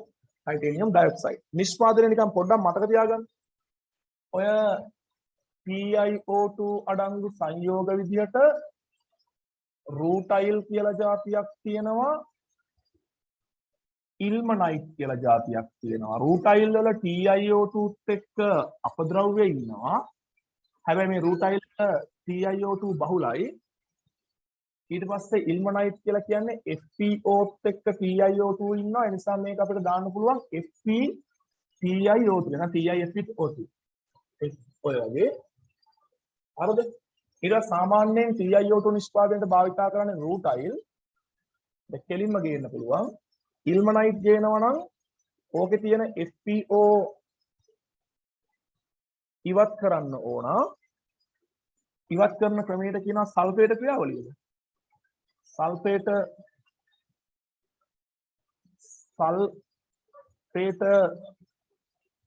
ක්‍රියාවලිය කියලා. ওই සල්ෆේට ක්‍රියාවලිය හරහා අපි ඕකේ තියෙන TiO2 ප්‍රතිශතය 170 හෝ ඊට වඩා වැඩි අගයකට ගන්නවා. ඔන්න ඔය විදිහට FeO ඉවත් කරලා TiO2 ප්‍රතිශතය වැඩි කරගත්ත ඉල්මනයිට් හෝ රූටයිල් ගෙනල්ලා අපිට පුළුවන් TiO2 සංසුද්ධ TiO2 නිෂ්පාදනය කරන්න, වඩා සංසුද්ධ TiO2 හදන්න. ඔය විදිහට සකසගත්ත ඉල්මනයිට් හෝ රූටයිල් භාවිතා කරලා TiO2 හදන ක්‍රියාවලියට අපි කියනවා, හරිද? මේ ක්ලෝරයිඩ් ක්‍රියාවලිය නේ කියන්නේ. මේ තියෙන මේකේ ක්ලෝරයිඩ් ක්‍රියාවලිය කියන්නේ. ක්ලෝරයිඩ් ක්‍රියාවලිය කියලා. ඔය ක්ලෝරයිඩ් ක්‍රියාවලියේ පියවර දෙකක් තියෙනවා. එකක් ක්ලෝරිනීකරණය, අනිත් එක ඔක්සිකරණය කියලා. පළවෙනි ක්‍රියාවලියේදී මොකද කරන්නේ? ඔය TiO2 ටික කෝක් එක්ක රත් කරනවා, රත් කරලා වියලනවා. ඒ වියලන්නේ සෙල්සියස් අංශක 300 250 වගේ උෂ්ණත්වයේදී. ඊට පස්සේ ඕකට Cl2 වායුව යවනවා. සාමාන්‍යයෙන් සෙල්සියස් අංශක 950 විතර. ටයිටේනියම් නැත්නම් රූටයිල් ටිකයි කෝක් ටිකයි රත් කරා වියලගත්ත සෙල්සියස් අංශක 350 දී Cl2 වායුව 950 යවුවා. ක්ලෝරිනීකරණ ප්‍රතික්‍රියාව කරනවා. ඕක එකපාර ලියන්න පුළුවන් අපිට ඕන නම් TiO2 ඝනය කෝක් එක්ක ප්‍රතික්‍රියා වෙලා Cl2 එක්ක ප්‍රතික්‍රියාව තුනම ප්‍රතික්‍රියා වෙනවා කියලා හිතන්න. TiO2 කෝක් Cl2 ඔතන TiCl4 වාෂ්පය සහ කාබන් ඩයොක්සයිඩ් නේ හැදෙන දරුවෝ. කොහොමනේ? මේක හරිය ලේසියෙන් මතක තියාගන්න පුළුවන්. හරි? හම් වෙනවා. ඔතනින් ඉවරයි. ඊට පස්සේ පුතේ ඔකේ TiCl4 වාෂ්පය කාබන් මොනොක්සයිඩ් වාෂ්පය එළියට ගන්නවා. ඒත් එක්ක ඔය දූවිලි HCl කාබන් මොනොක්සයිඩ් වගේ ඒවත් එන්න පුළුවන්. ඊට පස්සේ පිරිසුදු කරගත්ත TiCl4 ටික ද්‍රව කරනවා. නේද? ඊට පස්සේ TiCl4 ටික ඔක්සිකරණය කරනවා සෙල්සියස් අංශක 1000 විතර. ඔක්සිකරණය කරලා අපි TiO2 ටික හදා ගන්නවා. මේකෙදි නැවත Cl2 ජනනය වෙනව නේද? ඔය Cl2 ටික අපි යවනවා කොහෙටද? ආපහු පාරක් මෙන්න මේ ක්ලෝරිනීකරණ ප්‍රතික්‍රියාවට. හරි? එතකොට මෙන්න මේක මේ පළවෙනි පියවර, මේක දෙවෙනි පියවර. හරි? දැන් ළමයෙක්ට ටයිටේනියම් ඔක්සයිඩ් ඩයොක්සයිඩ් නිපදවීම ගුවාම ඔන්න මම අර එදත් කියවනද කර්මාන්ත රසායනයේ මම බෝඩ් එකේ අර දඩබඩස් දාලා ලියලා පෙන්නුවේ දවසක්. මේ කර්මාන්තයක් ගත්තාම කර්මාන්තයේ සාරාංශය මේ වගේ මතක නම් යමක් කරගන්න පුළුවන්. එතකොට යාට මේ ඇති වෙන අර කන්ෆිඩන්ස් එකක් එක්ක මේකේ අමතර කාරණා පාඩම් කරගන්න පුළුවන්. නමුත් අපේ ළමයි කරන්නේ පළවෙනි ඡේදය කටපාඩම් කරනවා. දෙවෙනි ඡේදය කටපාඩම්. ඒක කරන්න බෑ. එතකොට දැන් මේ බලන්න මේකේ ගොඩාක් කරු තියෙනවා. මේකෙන් අපිට මේ ප්‍රශ්න උත්තර ලියා ගන්න පුළුවන්. හැබැයි අර නෝට් එක අරන් බලපුවාම එන හැල්ලුකුත් මේක තියෙනවා. මේ රූටයිල් හරි දැන් මේකෙන් අපිට මේකට උත්තර ලියා ගන්න බැරි වෙයි. බලන්න. මේකවල 10 වෙනි ප්‍රශ්නේ එක අපෙන් අහනවා. මෙම ක්‍රියාවලිය සඳහා භාවිතා කරන අමුද්‍රව්‍ය. අපිට රූටයිල් භාවිතා කරන්න පුළුවන්. හරිද? ඉල්මනයිට් වලට ලකුණු දීලා තිබ්බේ නෑනේ. රූටයිල් භාවිතා කරනවා. ඊට පස්සේ කෝක් භාවිතා කරනවා. Cl2 වායුව භාවිතා කරනවා. ඔක්සිකරණය සඳහා ඒගොල්ලෝ O2 භාවිතා කරනවා. පැහැදිලිද කියපුවේ? ඒ නිසා අපිට මේකෙදී රූටයිල් ඊට පස්සේ කෝක් අමුද්‍රව්‍ය විදියට Cl2 ඊට පස්සේ O2. පුතේ මොනවාද අමුද්‍රව්‍ය කියලා කියන්නේ? කර්මාන්තය තුල රසායනික ප්‍රතික්‍රියාවකට අපි භාජනය කරන නැත්නම් කර්මාන්තය තුලදී භාවිතා කරන බාහිරින් ගේන දේවල්. ඒක තමයි අපි මේ අමුද්‍රව්‍ය විදියට භාවිතා කරන්නේ. හරි? ඒතර අපි TiO2 එළියෙන් ගේන්නේ, කෝක් එළියෙන් ගේන්නේ, Cl2 එළියෙන් ගේන්නේ, O2 එළියෙන් ගේන්නේ. යනවා කර්මාන්තය තුල ප්‍රතික්‍රියා කරන භාජනය කරනවා. නිෂ්පාදන ක්‍රියාව සඳහා භාවිතා කරනවා අමුද්‍රව්‍ය. හරි? ඒක රසායනික ප්‍රතික්‍රියාවක් වෙන්න පුළුවන්, භෞතික වෙනස්ම වෙන්න පුළුවන්. ක්‍රියාවලිය තුල එයා ඉන්නවා. කවුද එළියෙන් ගේන කෙනා ක්‍රියාවලිය නිෂ්පාදනය තුල ඒ කියන්නේ නිෂ්පාදන ක්‍රියාවලියට දායක වෙනවා. එළියෙන් ගෙනලා නිෂ්පාදන ක්‍රියාවලියට දායක කරනවා. ඒක උල අමුද්‍රව්‍ය. සරලව. හරි. ඊට පස්සේ ඊළඟ ප්‍රශ්නය. දැන් ඔයාලා හැම කර්මාන්තයක්ම බලන්න ඕගොල්ලන්ට මෙන්න මේ විදිහට හරි කෙටියෙන් ලියන්න පුළුවන්ද කියලා. ඒක ඉස්සෙල්ලා කරගන්න කර්මාන්ත රසායන පාඩම් කරනවා. ඊට පස්සේ ටික ටික වර්ධනය කරගන්න වෙලාව තියෙන විදිහට. එනකක් ගාලා ඊළඟට නිසි අවස්ථාවන්හිදී ද්විත රසායනික සමීකරණ භාවිතා කරමින් TiO2 නිෂ්පාදන ක්‍රියාවලිය විස්තර කරන්න. ඒතර ලියන්න මේක පියවර දෙකක් තියෙනවා කියලා. පළවෙනි එක ක්ලෝරිනීකරණය කියලා ලියන්න. ඊට පස්සේ දැන් තෙතමනේ ඉවත් කරන රත් කරන එකට ප්‍රතික්‍රියාවක් නැහැනේ. ඉස්සල්ලාම ලියන්න තෙතමනේ ඉවත් කිරීමට නැත්නම් වියලීම සඳහා මේ TiO2 සහ කෝක් රූටයිල් සහ කෝක් සෙල්සියස් අංශක 200 300 දෙකම දීලා තියෙනවා. 200 300 පරාසය ට රත් කිරීම. ඒකට ලකුණු දෙකක් දීලා තියෙනවා. එහෙනම් පොයින්ට් වල තමයි ලකුණු හම්බෙන්නේ. අපිට ලකුණු දෙනෙක් කරන්න බෑ වෙලා යනවා. හරිද? එතකොට සංගල මම කියාගෙන යන්නම්. ඔයගොල්ලෝ ලියාගෙන යන්න අඩුපාඩු තියෙනවා නම්. හරිද? වියලීම සඳහා. හරි? වරහන් ඇතුලේ ඕනනම් තෙතමනේ ඉවත් කිරීම. ඉවත් කිරීමට රත් කිරීම. නැත්නම් වියලීම සඳහා සෙල්සියස් අංශක 200 300 උෂ්ණත්වයකට කෝක් සහ ලියාගෙන ඉන්න. කෝක් සහ හරි රූටයිල් රත් කිරීම. හරිද? ඊට පස්සේ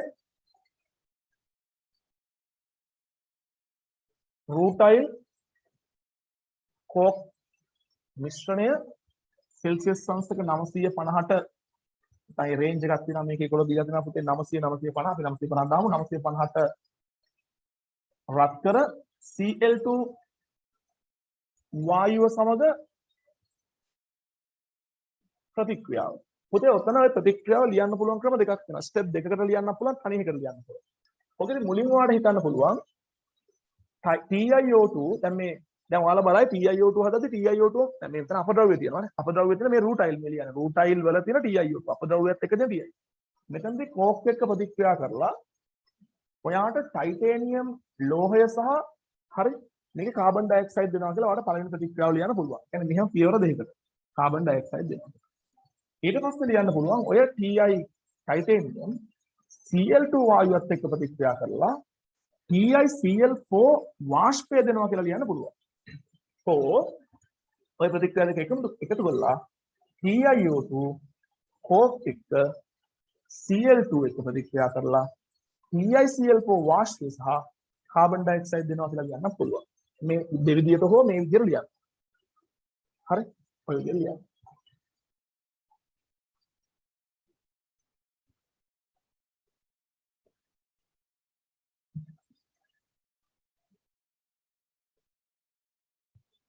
ඔක කියන තව ක්‍රමයක් වෙනවා. රූටයිල් සහ කෝක් සෙල්සියස් අංශක 950ට රත් කිරීම කියලා මේ ප්‍රතික්‍රියාව ලියලා ඒ මතින් ක්ලෝරින් වායු ධාරාවක් ලැබෙන කියලා මෙහෙම ලියන්නත් පුළුවන්. කමක් නැහැ. කොහොම ලියාගෙන යන්නකො. හරි. ඊට පස්සේ මොකද කරන්නේ? දැන් මේ ප්‍රතික්‍රියා මිශ්‍රණයෙන් TiCl4 වාෂ්පය ගන්නවා. ඒතර මේකේ ඔයගොල්ලන්ට දීලා දෙනවා මෙන්න මෙහෙම.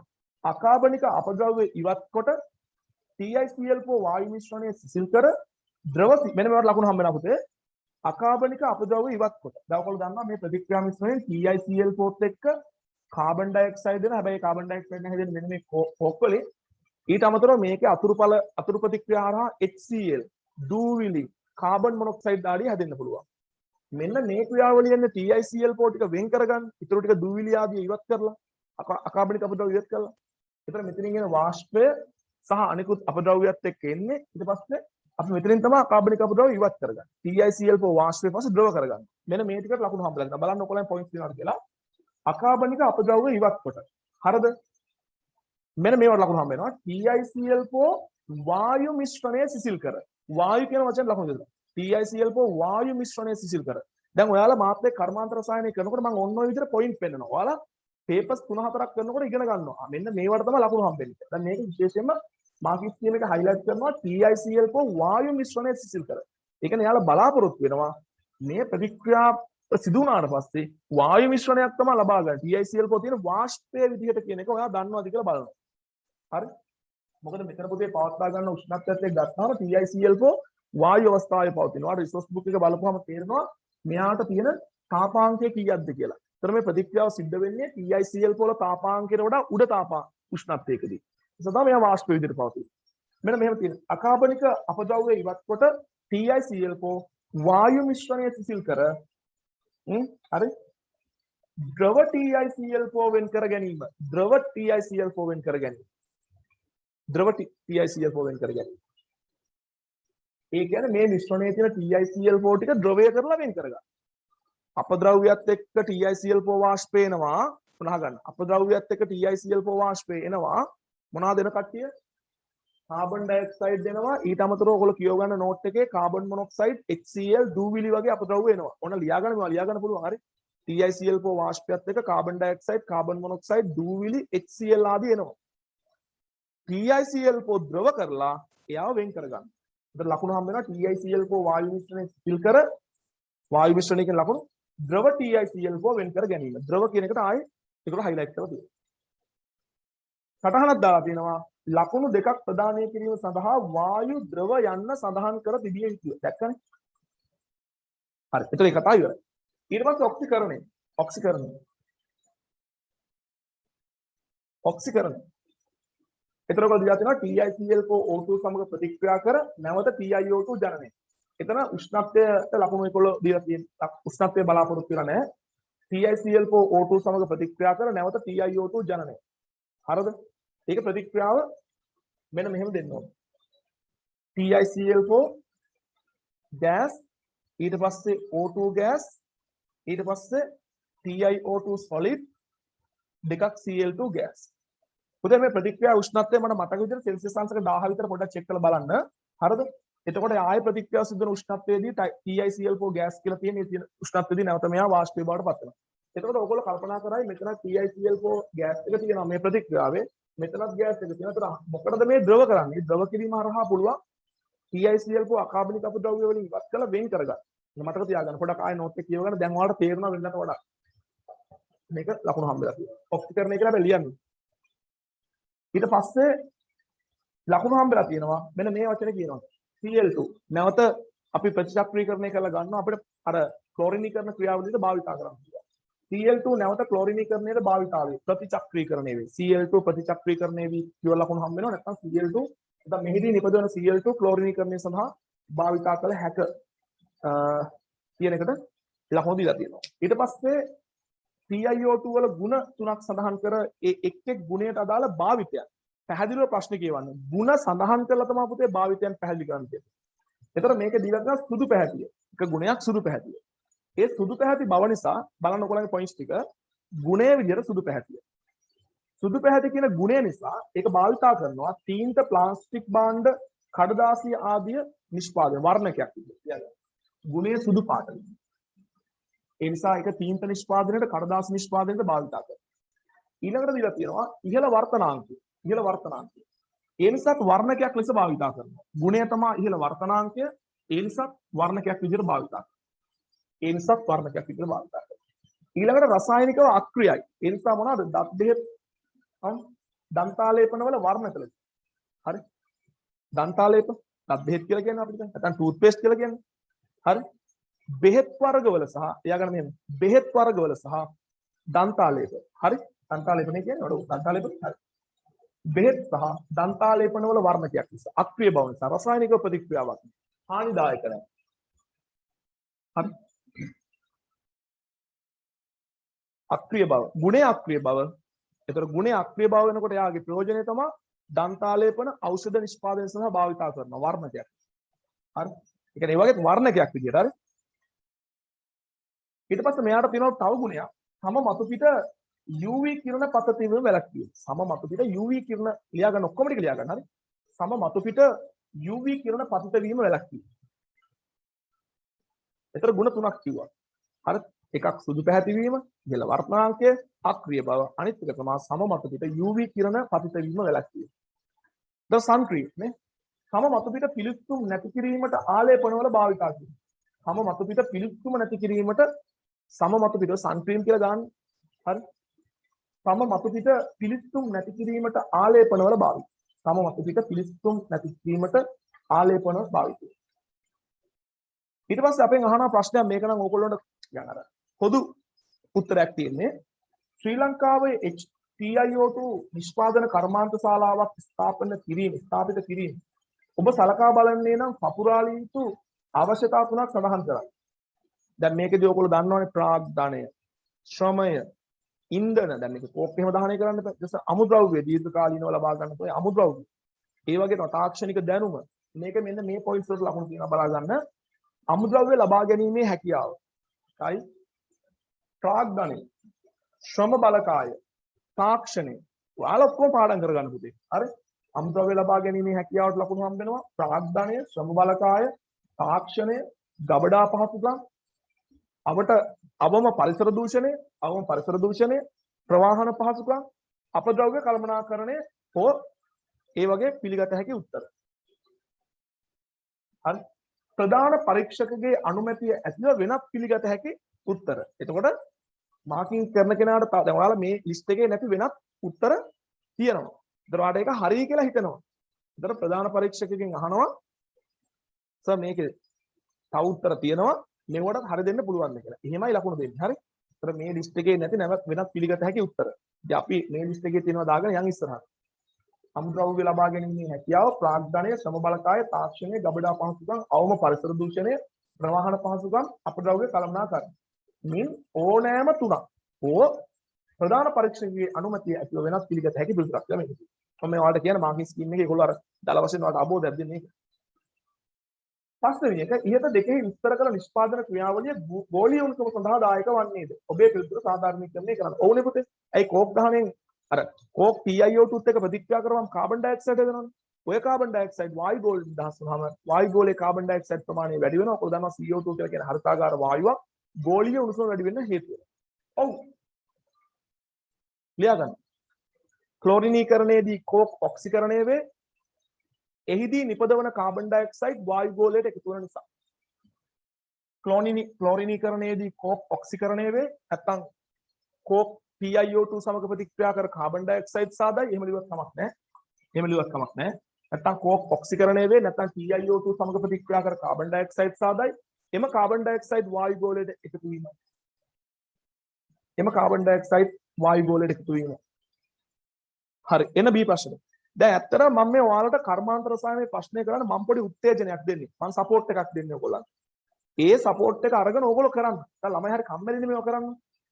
හරි. මම ඩිස්කස් කරනවා අනිවාර්යෙන් රචනා ප්‍රශ්නයේදී මේක ඩිස්කස් කරනවා කියන එක විශ්වාසය තියාගෙන ඔයගොල්ලෝ කර්මාන්ත රසායනය කරන්න. එතකොට හරි ඔයාලට මේකෙන් දෙයක් ලැබෙනවා. ඒකයි මම හැමදාම මේ කර්මාන්ත රසායනයේ දෙවෙනි ප්‍රශ්නේ හෝ තුන්වෙනි ප්‍රශ්නේ ලයිව් එකේම සාකච්ඡා කරන්නේ. හරි. ඊට පස්සේ හරිතාගාර ආචරණයේ වෙනස් වීම හේතු කොටගෙන වර්තමානයේ පෘථිවියේ උණුසුම් වීම කාර්මික විප්ලවයට පෙර පැවති තත්ත්වයට වඩා සැලකිය යුතු ලෙස වර්ධනය වී ඇත. කතාවේදී කියනවනේ. හරි දැන් මේවා මේ මෑත අතීතයේ ගත්තාම ශීඝ්‍රයෙන් මේ පරිසර දූෂණය වැඩි වෙලා තියෙනවා. විශේෂම කාර්මීකරණය, ප්‍රවාහනය, හරි යන්ත්‍ර සූත්‍ර භාවිතය අතිශය වැඩි වෙනවා. මේ ක්‍රියාවලියත් එක්ක පරිසර දූෂණය වැඩි වෙලා තියෙනවා. ඒක කියාගෙන ඉන්නේ. හරිතාගාර ආචරණය යනුවෙන් අදහස් වන්නේ කුමක්දයි කෙටියෙන් පැහැදිලි කරන්න. දැන් මේ හරිතාගාර ආචරණය කියලා අදහස් ගන්න පෘථිවි හරිතාගාර ආචරණය. ඒතර ඔයගොල්ලෝ දන්නවා පුතේ මෙතනින් සිද්ධ වෙන්නේ මොකක්ද? මේ ප්‍රශ්නය B වල එක හරි. B වල එක. මොකක්ද වෙන්නේ? පෘථිවියේ සිට සූර්යාගයේ සිට පෘථිවියට දෘශ්‍ය ආකාරයට, IR ආකාරයට, ඔය අඩු ශක්තියකදී පාරජම්බුල විවිධ ආකාරයට සූර්ය ශක්තිය එනවා. ඊට පස්සේ ඇවිල්ලා දැන් මේවා ප්‍රතිවිකිරණය වෙනවා. ප්‍රධාන වශයෙන් මේ ප්‍රතිවිකිරණය නැත්නම් මේ පරාවර්තනය වෙනවා. මේ පරාවර්තනය අපි කතා කරන්නේ පුතේ දෘශ්‍ය සහ IR කිරණ විදිහට. ඊට පස්සේ අර මේකේ තියෙනවනේ සමහර වායු අණු. මේකේ දෘශ්‍ය ටික යනවා. මෙන්න මේ IR ටික මේගොල්ලෝ අවශෝෂණය කරගන්නවා.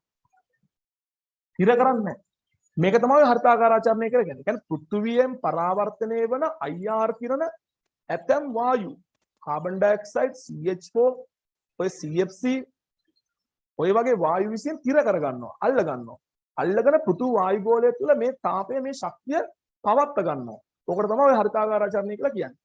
මෙන්න මෙහෙමයි ලකුණු හම්බෙලා තියෙන්නේ. පෘථුවේ පෘෂ්ඨයෙන් ප්‍රතිවිකිරණය වන නැත්නම් පරාවර්තනය වන කියන එකට ලකුණු දෙකක්. මගේ ලකුණු දෙක නෙමෙයි වැදගත් වෙන ලකුණු හම්බෙන පොයින්ට් එක බලන්න. පෘථුවේ පෘෂ්ඨයෙන් ප්‍රතිවිකිරණය වන නැත්නම් පරාවර්තනය වන කියන එකට ලකුණු හම්බෙනවා. බලන්නකෝ කැලි වලට ලකුණු හම්බෙන්නේ. IR කිරණ නැත්නම් ශක්තිය හරිද? වායු ගෝලයේ ලකුණු දෙක. IR කිරණ උරාගත හැකි වායු. IR කිරණ උරාගත හැකි වායු ලකුණු දෙක. නිකම්ම වායු නෙමෙයි. IR කිරණ උරාගත හැකි වායු. මොන බලන්න ලියනකොට ඕගොල්ලෝ දැන් මේක සතියක් දෙකක් කරනකොට ඕගොල්ලන්ගේ ඇඟට මේක යනවා. ලියද්දි ඔටෝමැටිකලි ඕගොල්ලෝ අතින් ලියවෙනවා එහෙම. නිකම්ම වචන භාවිතා කරන්නේ නැහැ එතකොට ඕගොල්ලෝ. ඒතර මේක කියන්නේ පෘථිවි පෘෂ්ඨයෙන් ප්‍රතිවිකරණය වන, පරාවර්තනය වන හරි IR කිරණ වායුගෝලයේ IR කිරණ උරාගත හැකි වායුන් මගින් රඳවා තබා ගැනීම නිසා පෘථිවිය උණුසුම් විය. ඒකට ලකුණු දෙනවා. පෘථිවිය උණුසුම් විය. පෘථිවිය උණුසුම් විය. ලියා ගන්න නැත්නම් හදා ගන්න නැත්නම් ඔක සම්පූර්ණ ලියා ගන්න. පෘථිවි පෘෂ්ඨයෙන් ප්‍රතිවිකරණය වන IR කිරණ ලියා ගන්න. පෘථිවි පෘෂ්ඨයෙන් ප්‍රතිවිකරණය වන IR කිරණ වායුගෝලයේ IR කිරණ උරාගත හැකි වායු IR කිරණ උරාගත හැකි වායු මගින් රඳවා තබා ගැනීම නිසා පෘථිවිය උණුසුම් වීම. ඔය අදහස තියෙන ටිකක් ලොකු ඡේදයක් තිබ්බට කමක් නැහැ. හැබැයි ලොකු ඡේද ලියන්න වෙලාව මදි වෙනවා. මතක තියාගන්න. හරි.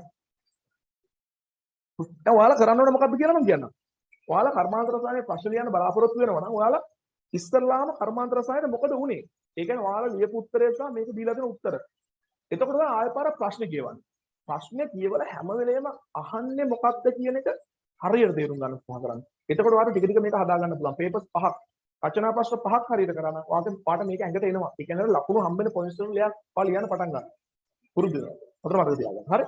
එතකොට ඔයාට රචනා ප්‍රශ්න පත්‍රයකදී මම මේ chance එක දෙන්නම්. දැන් සාමාන්‍ය කර්මාන්ත රසායනයට ආවට පස්සේ තියරි මතක නැත්තම් ඔයා පොඩක් ප්‍රශ්න කියවලා බලන්න මොන කර්මාන්ත ඇතුළෙන්ද මේ ප්‍රශ්නේ අහලා තියෙන්නේ කියලා. ඊට පස්සේ තියරි නෝට් එක කියව ගන්න. තියරි නෝට් එක කියවලා, ඒ කියන්නේ තියරි නෝට් එක අදාළ මාතෘකාව ටික කියවලා වහන්න. වහලා ලියන්න. ඒත් ප්‍රශ්නයක් නෑ, පාඩුවක් නෑ. හරි. එහෙනම් දැන් හරිනේ? මේ පෘථිවියෙන් පරාවර්තනය වෙන පෘථිවියෙන් අහපව ගමන් කරන මේ IR කිරණ, ඒ IR කිරණ අවශෝෂණය කර ගන්න පුළුවන් වායු විශ්ෙන් තිර කර ගන්නවා, අවශෝෂණය කරගෙන ඒ ශක්තිය පෘථිවි වායු ගෝලය තුළ පවත්ව ගන්නවා. ඒ නිසා පෘථිවි උෂ්ණත්වය වැඩි වීමක් සිදු වෙනවා. ඔබ තමයි හරිතාගාරාචරණය කියලා අපි අදහස් කරන්නේ. හරි. ඊට දෙවෙනි ප්‍රශ්නය පෘථිවි ගෝලය උණුසුම් වීම නිසා සිදුවන ප්‍රධාන පාරිසරික ගැටලුව හඳුනා ගන්න. හරි. පෘථිවි ගෝලය උණුසුම් වීම නිසා සිදුවන ප්‍රධාන පාරිසරික ගැටලුව හඳුනා ගන්න. මේක දෙකක් දේශගුණ විපර්යාස හෝ ඊට සම්බන්ධ ඕනෑම බලපෑමකට ලකුණු දෙන්න කියලා. දේශගුණ විපර්යාස හෝ ඊට සම්බන්ධ ඕනෑම බලපෑමක් ඔයගොල්ලෝ පොතෙන් බලලා ඒක ලියා ගන්න. හෝ ඕනෑම දේශගුණික විපර්යාසයක ද්විතීක ප්‍රතිඵලයක්. ඒ කියන්නේ මුහුදු ජල මට්ටම ඉහළ යාම, ග්ලැසියර් දියවීම, කාලගුණ විපර්යාස. දැන් මුහුදු ජල මට්ටම දියවීම නිසා ගොඩබිම්, ඒ කියන්නේ දූපත් යටවීම, ඊට පස්සේ ඔය කරදිය නැත්නම් විල් ගංගා නැත්නම් විල් ඊට පස්සේ වැව් ආදිය පාෂ්පීකරණයට ලක් වෙලා ජලය වාෂ්ප වෙලා කාන්තාරකරණය ඔය වගේ කාරණා ටිකක් ඔයගොල්ලන්ට ලියාගෙන යන්න පුළුවන්. ඒක ඔයගොල්ලන්ට මම අවස්ථාව දෙනවා පොත බලලා ලියන්න. හරිද? මම හිතන්නේ ඔක නම් ඔයගොල්ලෝ ලියන්න තියෙන මොනවා හරි නේද?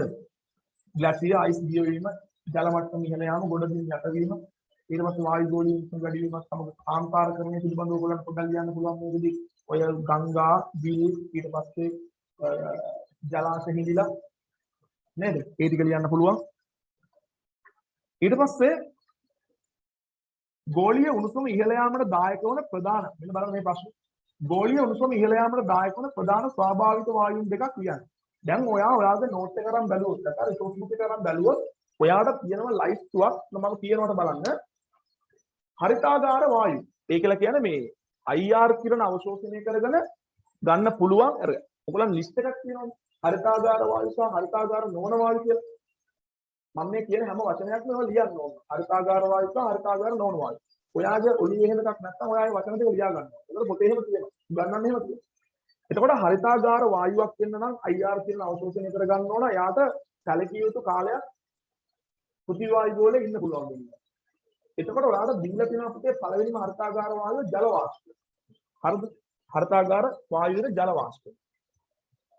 ජල වාෂ්ප වලට පස්සේ ඔයාට දීලා තියෙනවා CH4 දීලා තියෙනවා බලන්නකො මම කියනවාට. ඊට පස්සේ කාබන් ඩයොක්සයිඩ් දීලා තියෙනවා. ඊට පස්සේ N2O දීලා තියෙනවා. දැන් මේක අහන්නේ ගෝලීය උණුසුම දායකයෙකුට. මේ ජල වාෂ්ප හරිතාගාර වායුවක් වුණාට මෙයා ගෝලීය උණුසුමට දායක වෙන්නේ නැහැ. ඔයාලා කල්පනා කරේ හරිතාගාර වායුවක් නෙමෙයි නම් ගෝලීය උණුසුමට දායක වෙන්නේ නැත්තේ කියලා. දැන් කියලා දෙන්නේ නැහැ. ඔයාලට පුළුවන් හොයන්න. හරිද? ගෝලීය උණුසුමට දායක නොවේ. හැබැයි මේ සෙට් එකම හරිතාගාර වායු. එතකොට මේ CH4 carbon dioxide N2O කියලා කියන්නේ හරිතාගාර වායු ගෝලීය උණුසුම වැඩි වෙන්න හේතු වෙනවා මේකොල්ලන්ගේ ප්‍රමාණය වැඩි වෙන්න ගෝලීය උණුසුම වැඩි වෙනවා. ඒ වගේම මෙන්න මේ හතර දෙනාගේ තියෙන විශේෂත්වයක් තමයි පුතේ මේ හතර දෙනාම ස්වාභාවිකව තියෙන්න පුළුවන් වායු. දැන් මේ ප්‍රශ්නේ අහන්නේ ගෝලීය උණුසුම ඉහළ යාමට දායක වන ප්‍රධාන ස්වාභාවික වායුන් දෙකක් කියන්නේ. ඒ කියන්නේ ගෝලීය උණුසුම වැඩි වෙන්න දායක වන කෘත්‍රිම වායු දෙකක්. ඕනේ. ඇයි අර අපි කතා කරමු CH3 නේද? ක්ලෝරෝෆ්ලෝරෝකාබන්, හයිඩ්‍රෝෆ්ලෝරෝෆ්ලෝරෝකාබන් ඉවත් තියෙනවා. ඒතර ස්වාභාවික වායු වල ලියන්න අවස්ථාව දෙන අපිට ප්‍රධාන ටිකනේ. එහෙනම් මේ ලිස්ට් එකේ උඩින්ම ඉන්නවා CH4 carbon dioxide N2O මේ තුනම ලියා ගන්න. ඔය තුනම ස්වාභාවිකව වෙන්න පුළුවන්. ඒ වගේම ගෝලීය උණුසුම වැඩි වෙන්න හේතු වෙන ස්වාභාවික වායු ශබ්ද ගන්න පුළුවන්. දැන් ඊට පස්සේ මේකොල්ලෝ හැදෙන හැටි කියන්න ඕනේද? ඔබ තුනෙහි සඳහන් කළ වායු දෙක පරිසරයට මුදාහැරෙන සුද්ධ ජීවීන් දායක වන ආකාර කෙටියෙන් පැහැදිලි කරන්න. මේක පැහැදිලිවම ඔයගොල්ලෝ රිසෝස් බුක් එකේ තියෙනවා. මම ඔයගොල්ලන්ට පිටු අංකය කියන්න ඕන නිසා මම එක පොඩක් පෙරලා ගත්තා. මෙන්න මේ පිටු අංකය. පිටු අංකය පෙරලා ගන්න මේ ලියා ගන්න මේ වායු ටික නිදහස් වන ආකාර රිසෝස් බුක් එකේ 63 වෙනි පිටුවේ තියෙනවා. 63 වෙනි පිටුවේ තියෙනවා. එකින් එක පැහැදිලි කරලා තියෙනවා. මම ඔයාලට මේකේ තියෙන උත්තර ටික නිකන් කියන්නම්. හැබැයි ඔයා නෝට් එක කියවලා ඔයාලගේ අඩුපාඩු හදාගන්න. ඒතර මේකේ තියෙනවා කාබන් ඩයොක්සයිඩ්. හරි. ඒතර කාබන් අඩංගු ශාක සත්ව කොටස් සුදු ජීවීන් මගින් ජීවනය කිරීම. ඒතර එතනදී මෙන්න මේ වචනේ. කාබනික සංයෝග ශාක ද්‍රව්‍ය සත්ව ද්‍රව්‍ය. හරි. කාබනික සංයෝග ශාක ද්‍රව්‍ය සත්ව ද්‍රව්‍ය මත බැක්ටීරියාවන්ගේ ක්‍රියාකාරීත්වය. මේකේ තියෙන එක මම දෙන්නම් ඕගොල්ලන්ට. ඕගොල්ලෝ නෝට් එකේ සම්පූර්ණ කරගන්න. Carbon dioxide. කාබනික සංයෝග ශාක ද්‍රව්‍ය සත්ව ද්‍රව්‍ය මත බැක්ටීරියාවන්ගේ ක්‍රියාකාරීත්වය නිසා කාබන් ඩයොක්සයිඩ් වෙනවා. Carbon dioxide. CH4 විශේෂයෙන් ඔය නිර්වායු ශ්වසනය නිසා CH4 ලියා ගන්න. කාබනික සංයෝග නැත්නම් කාබනික ද්‍රව්‍ය මත නිර්වායු බැක්ටීරියාවල ක්‍රියාකාරීත්වය CH4 ලියා ගන්න. නිර්වායු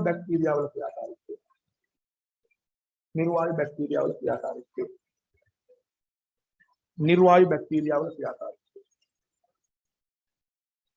CH4 කාබනික ද්‍රව්‍ය කාබනික සංයෝග මත සිදුවන නිර්වායු බැක්ටීරියාවන්ගේ ක්‍රියාකාරීත්වය.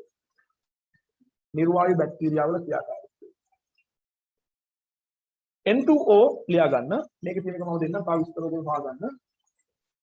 ඇමෝනියා අලයිරක් මේක ලියා ගන්න. නයිට්‍රජන් පොහොර උදාහරණයක් යූරියා කියලා දාගන්න. ඇමෝනියා සමාවක් නැත්නම් අලයිරක් නයිට්‍රජන් පොහොර වරහන් දාගන්න යූරියා කියලා. අලයිරක් නයිට්‍රජන් අඩංගු ද්‍රව්‍ය මත ඔය තුන එකක් වක් ලියන ප්‍රශ්නයක් නෑ මොනෝන්නේ. නයිට්‍රජන් අඩංගු ද්‍රව්‍ය මත බැක්ටීරියාවල ක්‍රියාකාරීත්වය.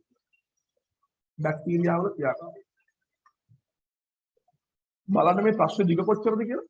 මේක ලියන්න මාර ස්පීඩ් එකේ ලියන්න. කල්පනා කර ඉන්න වෙලාවක්. හරි. නයිට්‍රජන් අඩංගු ද්‍රව්‍ය මත බැක්ටීරියාවල ක්‍රියාකාරීත්වය. හැබැයි මම ඔයාලට පිටු අංක කිව්වා රිසෝස් බුක් එකේ 63 වෙනි පිටුව මේ වායු පිට වෙන හැටි ආයෙ පාරක් පොඩ්ඩක් කියවලා පොඩ්ඩක් බලන්න. මේ වායු විතරක් නෙවෙයි. කොහොමද SO2 වායු ස්වාභාවික වෙන්නේ? කොහොමද H2S වායු ඔය වායු දූෂණය සඳහා හේතු වන වායු නිදහස් කරන ක්‍රම දෙකක් තියෙනවා. එකක් තමයි ස්වාභාවිකව නිදහස් වීම, අනිත් එක තමයි මිනිස් ක්‍රියාකාරකම්. ආයෙ පාරක් මෙන්න මේකෙන් හම්බෙච්ච පුෂ්ඨකත් එක්ක ඕගොල්ලෝ බලන්න මේ වායු කොහොමද ස්වාභාවිකව නිදහස් වෙන්නේ, කොහොමද කෘත්‍රිමව නිසාවිසින් කොහොමද මේ වායු වලට නිදහස් කරන්නේ. ඉහත තුනේ සඳහන් කළ වායු වලට අමතරව ගෝලීය උණුසුම ඉහළ යාමට ඍජුව දායක වන කෘත්‍රිම වාෂ්පශීලී සංයෝග කාණ්ඩ දෙකක් නම් වෙනවා. එක් කාණ්ඩයකින් එක් සංයෝගයකින් තෝරාගෙන ඒ වායු ව්‍යුහ අදී. හරි. පස්වෙනි එක.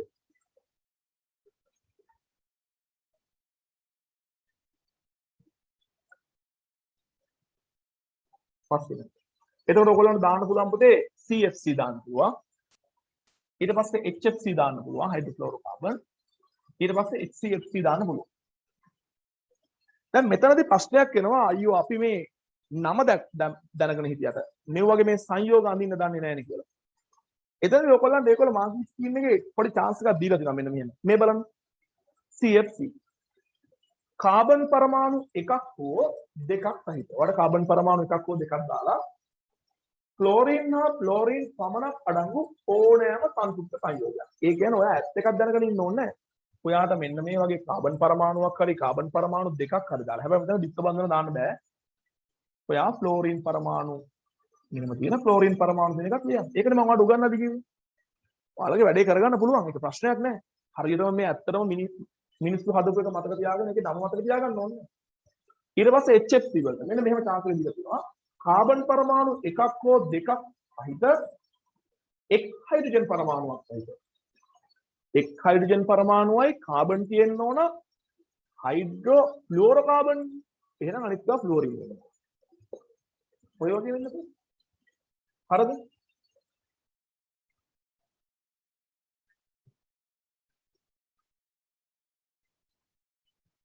sorry HFC නේ. ඔව්.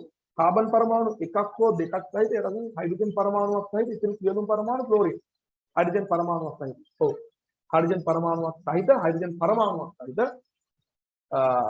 ඉතින් සියලුම පරමාණු ක්ලෝරින්. ඒ කියන්නේ හයිඩ්‍රජනුයි ක්ලෝරිනුයි කාබනුයි දාලා ඉන්නේ කියලා කියන්නේ. හරි. හයිඩ්‍රජනුයි ක්ලෝරිනුයි කාබනුයි දාලා ඉන්නේ කියලා කියන්නේ. ඒ කියන්නේ මේකට ක්ලෝරින් දාන්න බෑ. ක්ලෝරින් නම් උතරද? HCFC කාබන් එකක් දාන්න, හයිඩ්‍රජන් එකක් දාන්න, හයිඩ්‍රෝෆ්ලෝරෝ, ක්ලෝරින් එකක් දාන්න, ෆ්ලෝරින් දාන්න. ආයෙ ඕන නම් ෆ්ලෝරින් එකක් හරි ක්ලෝරින් එකක් හරි දාන්න. ඔන්න ඔය වගේ දෙයක් බලන්න.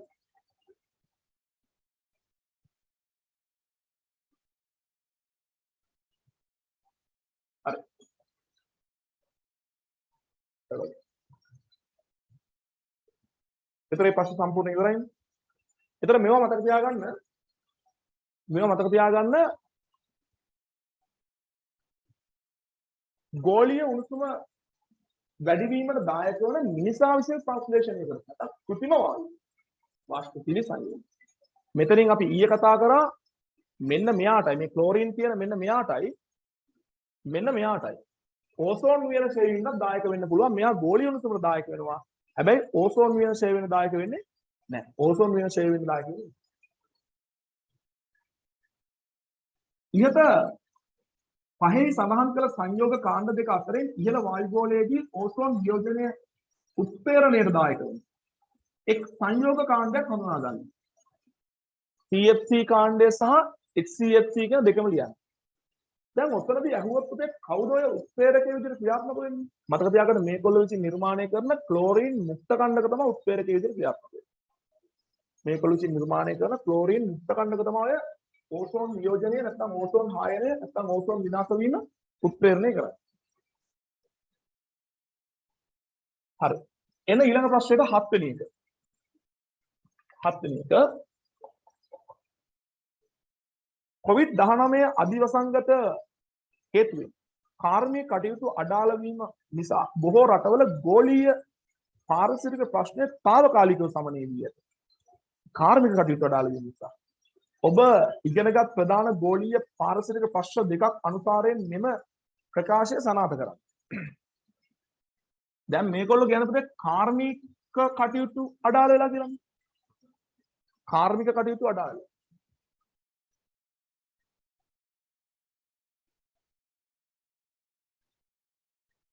දැන් අපි බලමු අපි ඉගෙනගත්ත ප්‍රශ්න ටික මොනවද? ගෝලීය උණුසුම වැඩිවීම, අම්ල වැසි, ප්‍රකාශ රසායනික ධූමිකාව, ඕසෝන් වියන හායනය. ඒතර මේ කාර්මික කටයුතු අඩු වෙනවා කියලා කියන පුතේ සාමාන්‍යයෙන් යන්ත්‍ර සූත්‍ර භාවිතය අඩු වෙනවා. හරිද? කාර්මික අඩු යන්ත්‍ර සූත්‍ර භාවිතය අඩු වෙනවා. යන්ත්‍ර සූත්‍ර භාවිතය අඩු වෙනවා කියන්නේ විශේෂයෙන්ම කාබන් ඩයොක්සයිඩ් වායුව නිකුත් වීම අඩු වෙනවා. යන්ත්‍ර සූත්‍රවල ඉන්ධන දහනය නිසා NOx වායු වාතයට නිදහස් වෙනක නවතිනවා. ඊට අමතරව සල්පඩංගු ඉන්ධන දහනය කරනකොට SO2 ආදී පිට වෙන එකත් නවතිනවා. ඒතර විශේෂයෙන්ම අපිට පේන දෙයක් තමයි මේ ඉන්ධන දහනය අවම වීම හේතුවෙන් කාබන් ඩයොක්සයිඩ් ජනනය සහ NOx ජනනය වීම අවම වීම. කාබන් ඩයොක්සයිඩ් පිට වෙන එක අඩු වෙන එකෙන් අපිට ගෝලීය උණුසුම වැඩිවීම ටිකක් අඩු කරගන්න පුළුවන්. ඊට පස්සේ මේ NO වාෂ්පශීලී හයිඩ්‍රෝකාබන සහ NOx පිටවීම අඩු කරගත්තා ප්‍රකාශ රසායනික ධූමිකාව අඩු කරගන්න පුළුවන්. මම ඔයගොල්ලන්ට යෝජනා කරනවා ප්‍රකාශ රසායනික ධූමිකාව සහ ගෝලීය උණුසුම කියන එක තෝරගෙන අපි ඒක පැහැදිලි කිරීමක් කරමු. හරි. ඉස්සෙල්ලා පොඩ්ඩක් ඕන හේතු මේක කොහොමද ලියන්නද? ඔන්න බලන්න. අපිට ඕන නම් මේ අම්ල වැසිත් ගන්න පුළුවන්. අයි සල්පඩංගු ඉන්ධන දහණයෙන් SO2 ඊට පස්සේ NOx පිටවීම තුළ HNO3 හැදෙන එක මම ඔක්කොම උත්තර ටික දෙන්නම්. ලියන්න ගෝලීය උණුසුම ඉහළ යාම අඩු වීම. ගෝලීය උණුසුම ඉහළ යාම අඩු වීම. මෙන්න මෙහෙම ලකුණු හම්බෙලා තියෙනවා. ඔන්න බලා ගන්න හරි. ගෝලීය උණුසුම ඉහළ යාම අඩු වීමට ලකුණු දීලා තියෙනවා. ලකුණු එකක් දීලා තියෙනවා. හරි. කාර්මික කටයුතු ලකුණක් හම්බෙලා තියෙනවා. සහ ප්‍රවාහණය ලකුණක් හම්බෙලා තියෙනවා. අන්න එහෙම තමයි මේ ප්‍රශ්නේ ලකුණු හම්බෙන්නේ පුතේ.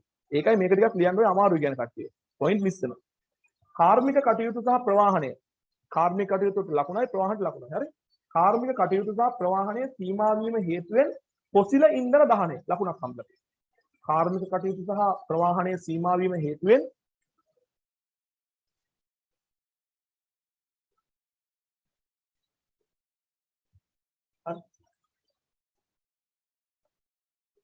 කාර්මික කටයුතු සහ ප්‍රවාහණය සීමා වීම හේතුවෙන් පොසිල ඉන්ධන දහනය කියන ලකුණු හම්බෙලා තියෙනවා. අඩු වීම හේතුවෙන් කාබන් ඩයොක්සයිඩ් විමෝචනය ලකුණු හම්බෙලා තියෙනවා. කාබන් ඩයොක්සයිඩ් විමෝචනය අවම වීම. කාබන් ඩයොක්සයිඩ් විමෝචනය අවම වීම. කාබන් ඩයොක්සයිඩ් විමෝචනය අවම. අන්න එහෙමයි එක ප්‍රශ්නයක් කොහොමද අඩු වෙන්නේ සහ ඒකට ලකුණු හම්බෙලා තියෙනවා. හරි. ඊළඟට අම්ල වැසි අඩු වීම. අම්ල වැසි. ලියා ගන්න. අම්ල වැසි ඇතිවීම අඩු වීම. හරි. අරක ගෝලීය උණුසුම ඉහළ යාම අඩු වීම මේක දැන් අම්ල වැසි ඇතිවීම අඩු වීම. දැන් ඔයාලා හිතලා කියන්නේ කොහොමද කියන්නේ? දැන් ඔය කාර්මික කටයුතු සහ ප්‍රවාහණය අඩු වෙනකොට පොසිල ඉන්ධන දහනය අඩු වෙනවා. එතකොට සල්පඩංගු පොසිල ඉන්ධන දහනය අඩු වෙනකොට SO2 පිටවීම ආදී අඩු වෙනවා. ඊට අමතරව ඉන්ධන දහනය පොසිල ඉන්ධන දහනය අඩු වෙනකොට NO වායුව නිදහස් වෙන එක අඩු වෙනවා. දැන් මොකද අපි අම්ල වැසි ලියන නම් පුතේ SO2 අඩු වෙන එක ලියන්න ඕන. එතකොට H2SO4 හැදෙන එක අඩු වෙනවා. NOx පිට වෙන එක අඩු වෙනවා කියලා ලියන්න. එතකොට HNO3 හැදෙන එක අඩු වෙනවා. බලන්නකො හම්බෙලා තියෙන ලකුණු ටික පොයින්ට්ස් ටික. අම්ල වැසි ඇතිවීම අඩු වීම. බල ශක්තිය. මේ ටික ලියා ගන්නකො ඔයගොල්ලෝ. බල ශක්තිය නිපද වීමට සහ ඒ කියන්නේ අපි තාපය ජනනය කරන්නේම තාපය ජනනය කරන්නේම දැන් ගොඩක් කර්මාන්තවලදී අපිට සිද්ධ වෙනවානේ උෂ්ණත්ව විවිධ උෂ්ණත්ව සපයන්න. එතකොට බල ශක්තිය. බල ශක්තිය නිපද වීමට සහ ප්‍රවාහණය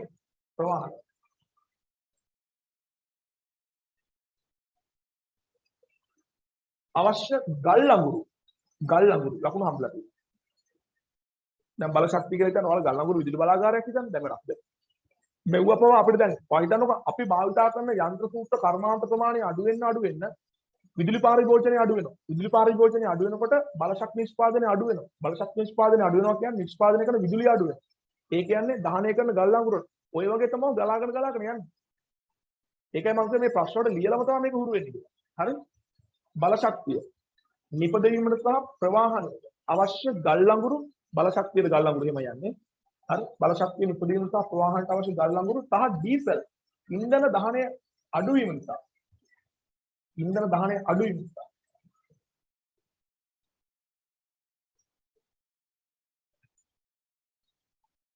වායු ගෝලයට SO2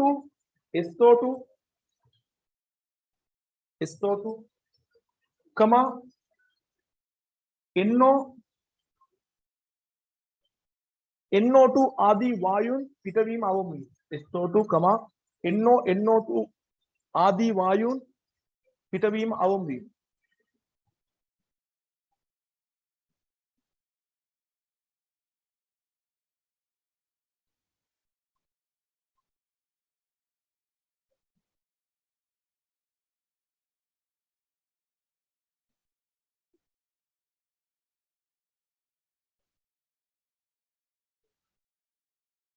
හරි.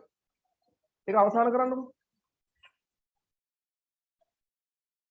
ප්‍රකාශ රසායනික ධූමිකාව ඇතිවීම අඩුවීම. ඒකත් පැහැදිලි කරමු. ප්‍රකාශ රසායනික ධූමිකාව ඇතිවීම අඩුවීම. ප්‍රකාශ රසායනික ධූමිකාව ඇතිවීම අඩුවීම. කියන්න ප්‍රවාහනයේ සීමා වීම හේතුවෙන්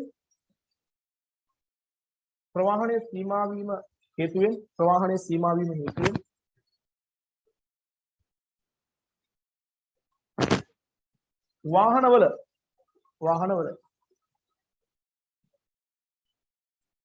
අභ්‍යන්තර දහන එන්ජින් මගින්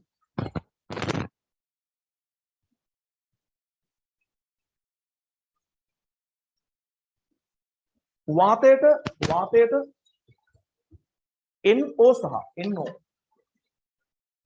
NO සහ වාෂ්පශීලී හයිඩ්‍රෝකාබන පිටවීම අඩුවීම. NO සහ වාෂ්පශීලී හයිඩ්‍රෝකාබන පිටවීම අඩුවීම. NO සහ වාෂ්පශීලී හයිඩ්‍රෝකාබන පිටවීම අඩුවීම. අය මේ ප්‍රශ්නේ ඉවර කරමු ඉස්සෙල්ලානේ. ඊට පස්සේ බලමු මොකද වෙන්නේ. වාෂ්පශීලී හයිඩ්‍රෝකාබන පිටවීම අඩුයි. තමයි මේක ජාමික ඔයගොල්ලෝ කම්මැලි හිතුණත් කොහොම හරි මේවා ප්‍රැක්ටිස් කරන්න. ඒතර ඔයාලට මේ ප්‍රශ්නේ ඔප්ෂන් එකක් විතර තියාගන්න පුළුවන්. නැත්තම් C කොටස එක ප්‍රශ්නයක් ඔයගොල්ලෝ නැතු යනවනේ. මාසයක් විතර මේ මාස හොතර මහන්සි වෙනකොට ඔයගොල්ලෝ හොත් තැනකට එන්න පුළුවන්. හරි. ඊට පස්සේ මේ ප්‍රශ්නේ හැබැයි දිගයි. ඉතින් මේ අවුරුද්දේ ඇවිල්ලා තියෙන ප්‍රශ්නේ ගොඩක් ඒරියාස් වල ගොඩක් පැති කවර් වෙලා තියෙනවා. ඊට පස්සේ මේක බහු අවයවික පැත්තට ගිහිලා තියෙනවා නේ. පහස් සමාන ප්‍රශ්නේ දී ඇති බහු අවයවික මත පදනම් වේ. දැන් බලන්නකෝ ඔයගොල්ලන්ට උගන්වපු තියරි එකෙන් මේක ලියා ගන්න පුළුවන්ද කියලා. polyvinyl chloride, polythene, polystyrene, bakelite, nylon 66, polyethylene terephthalate, ගැටපාචා. මම ගැටපාචාත් ඔයගොල්ලන්ට කියලා දීලා තියෙනවා. ඉහසනාන් බහු අවයවක හතරක පුනරාවර්තී එකක අදින්න. අපි ඔක්කොගම අදින්න. එතකොට මේක C කොටස 10 PVC. මං ඒක අවයවික අඳිනවා ඒක ඔයාලට ඕනේ නැහැ. PVC කියන්නේ polyvinyl chloride නේ. ඒ කියන්නේ මෙන්න මෙයානේ. මෙයා ලියන්න එපා විභාගෙට. මෙයා ලියන්න එපා. ඒතර මෙයාගෙන් එන පුනරාවර්තී එකකේ වෙන මෙන්න මේක. මෙන්න මේක. මේක ලියන්න එපා විභාගෙට. මෙන්න මේක ලියන්න. මම නිකන් මේක දෙන්න. මේක තමයි උත්තරේ. ඊට පස්සේ polyethylene. එයාගේ පුනරාවර්තී එකක බල මතක් කරගන්න මේවා. එතකොට මේකේ පුනරාවර්තී එකකේ මේ ඒකාවයවි කියන්නේ මේ ඒකාවයවි කියන්නේ මේ ඒකාවයවි. පුනරාවර්තී එකකය මෙන්න මේක ලියන්න. ඊට පස්සේ polystyrene. මෙන්න මේක තමයි ඒකාවයවි.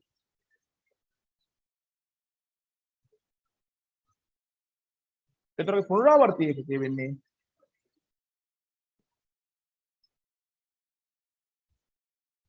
එන්න මේක. ඊට පස්සේ bakelite. ඔයාලට මම කිව්වා bakelite සහ කවුද මේ යූරියා ෆෝමැල්ඩිහයිඩ්. අර ත්‍රිමාණ ජාලයක් හදන කට්ටිය ත්‍රිමාණ බහු අවයවික. ඒගොල්ලන්ට පුනරාවර්තී එකකයක් දෙන්න බෑ. ඒ කියන්නේ පුනරාවර්තී එකකයක් දෙන්න බෑ. නිසා bakelite වල යන්න ඕනේ. ඊට පස්සේ nylon 6.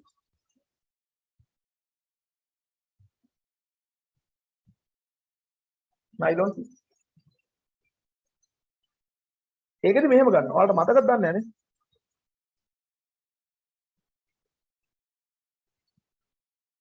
ඔයාලා try කරලා බලන්න මතක් කරගන්න.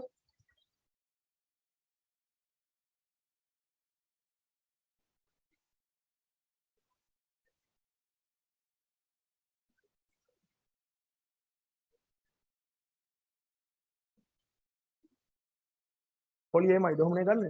හරි. ඔව්. පොඩක් ඒක ලියන්න පුරුදු වෙන්න ඕන. හරි. දැන් ඔන්න බලන්න මේකෙන් කීයක් වලට ලියන්න පුළුවන්ද බැරි කවුද කියලා ක්ලික් කරගෙන ඊට පස්සේ ප්‍රැක්ටිස් කරන්න. ඒක හරිද? එහෙම අයිඩියා. ඊට පස්සේ PET. ඒකේ තියෙන එතිලීන් ග්ලයිකෝල් එක්කනේ. මෙන්න මෙහෙම එනවා.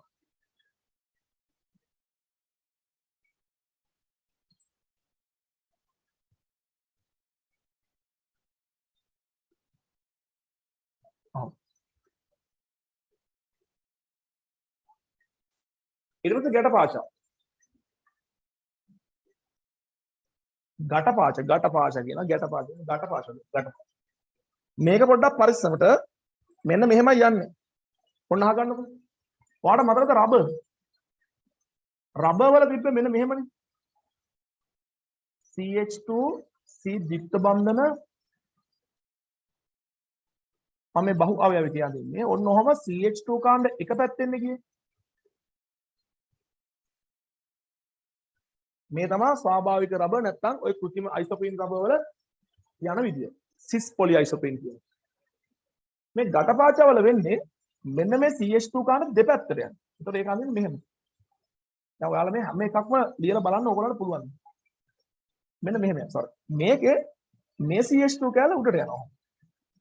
අර ට්‍රාන්ස් කියලා කියන්නේ ඒකයි.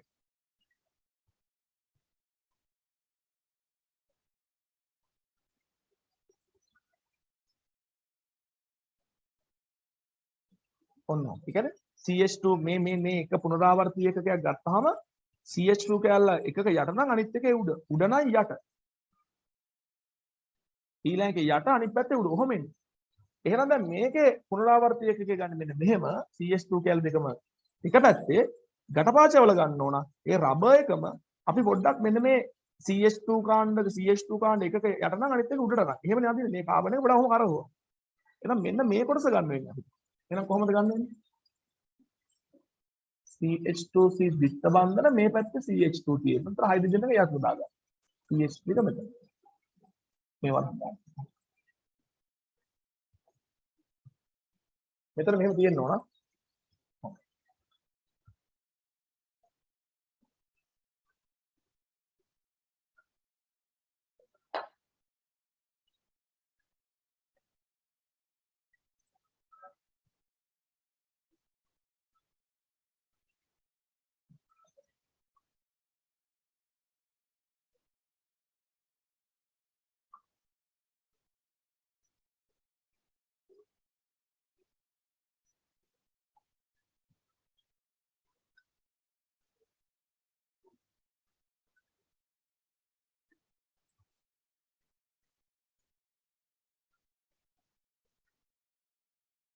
හරිද? right. පුතේ දැන් අර n දැම්මොත් මොකද වෙන්නේ? අමයා මොකද වෙන්නේ? n කියලා එකක් දැම්මොත්. අර කොටු වරහනක් දාලා n දැම්මොත් හරිද වැරදිද? දාන්න බලන්න මැසේජ් එක. කොහොම පුනරාවර්තනයකට කොටු වරහනක් දාලා n කියලා දානවා. එහෙම දැම්මොත් හරිද වැරදිද? සාමික මොකද හිතන්නේ? n කියලා එකක් දැම්මොත්. එතකොට බහු අවයවි කියනවා. වැරදි ලකුණු හම්බෙන්නේ නැහැ. හරි. එතකොට බහු අවයවි කියනවා. හරි. ඉහත සඳහන් බහු අවයවික 7 ස්වාභාවික හෝ කෘත්‍රිම විදිහට වර්ග කරන්න තියෙනවා. ආයේ ආකලන හෝ සංගණන විදිහට වර්ග කරන්න තියෙනවා. එතකොට බහු අවයවික 7 ලියාගමුකෝ. ප්‍රශ්නේ C වල 2නේ. C වල 2. 10 C වල 2. PVC තියෙනවා. පොලිඑතිලීන් තියෙනවා. පොලිස්ටයිරීන් තියෙනවා. බේක්ලයිට් තියෙනවා. නයිලෝන් 66 තියෙනවා. පොලිඑතිලීන් ටෙරිප්තලේට් තියෙනවා. ගටපාච තියෙනවා. කෘත්‍රිමද ස්වාභාවිකද? කෘත්‍රිමද ස්වාභාවික. PVC කෘත්‍රිමයින් අපි හදන්නේ පොලිඑතිලීන් කෘත්‍රිමයින් පොලිස්ටයිරීන් කෘත්‍රිමයින් බේක්ලයිට් කෘත්‍රිමයින් නයිලෝන් 66 කෘත්‍රිමයින් PET කෘත්‍රිමයින් ගටපාච ස්වාභාවික.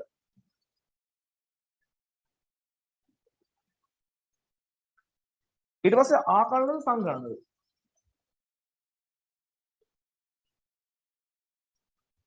ඔයාලට මතකද නේද? PVC ආකලන, පොලිඑතිලීන් ආකලන, පොලිස්ටයිරීන් ආකලන, බේක්ලයිට් සංගණන. සංගණන වලට ගිය කවුද? පොලි ඒමයිඩ් යටතේ නයිලෝන් ගියා, පොලි එස්ටර් යටතේ PET ගියා, ඊට පස්සේ බේක්ලයිට් ගියා, යූරියා ෆෝමැල්ඩිහයිඩ් ගියා. යූරියා ෆෝමැල්ඩිහයිඩ් නේද ප්‍රශ්න.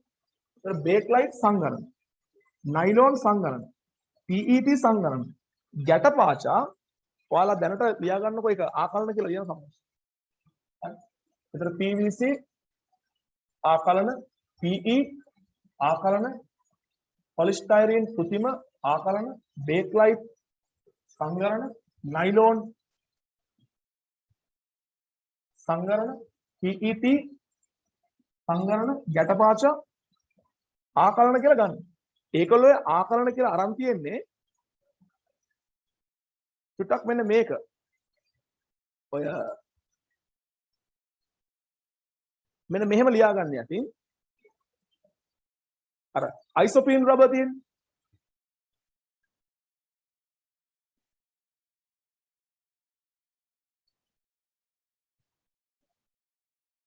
ලියා ගන්නකො මේ උත්තරේ සම්පූර්ණ කරගෙන අයිසෝපීන් රබර් මතකද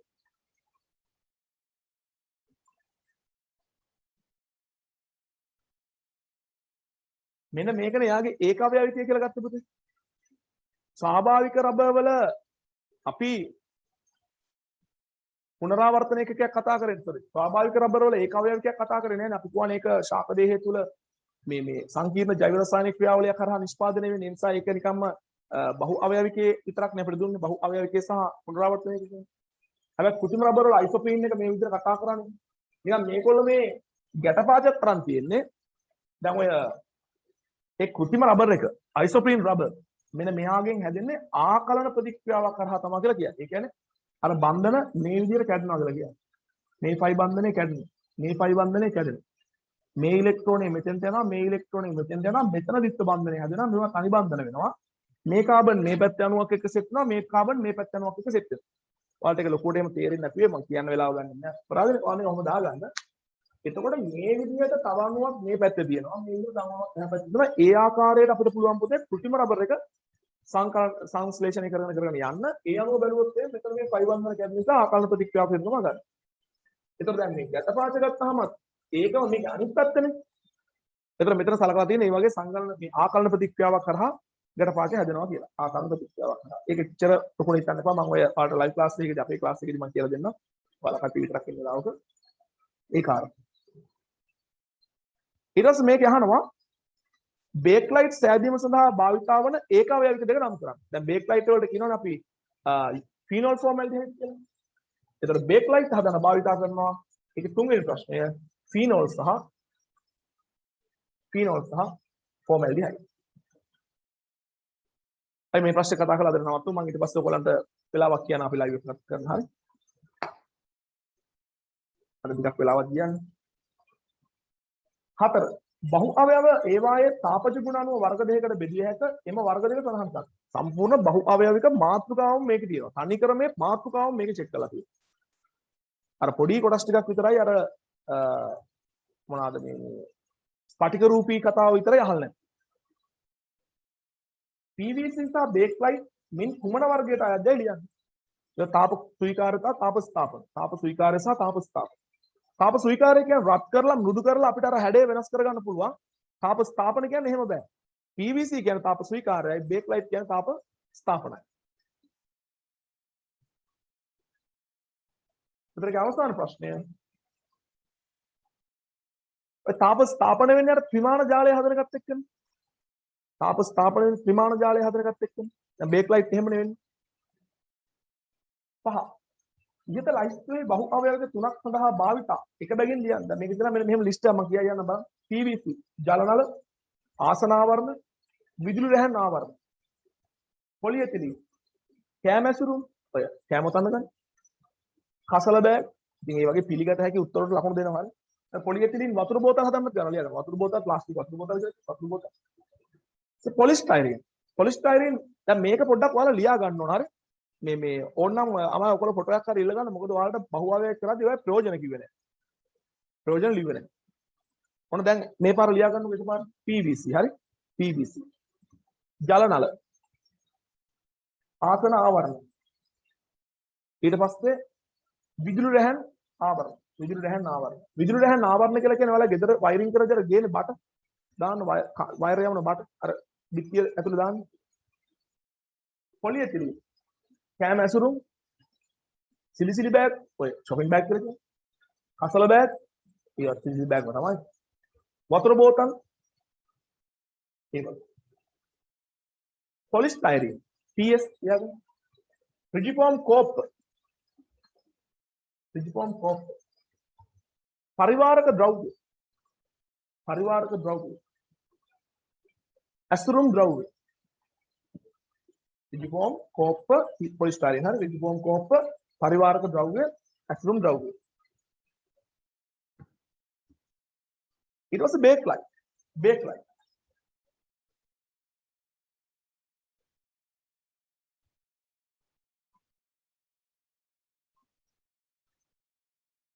තාමකට උත්තර දුන්නානේ අර හරිය ඉතින්.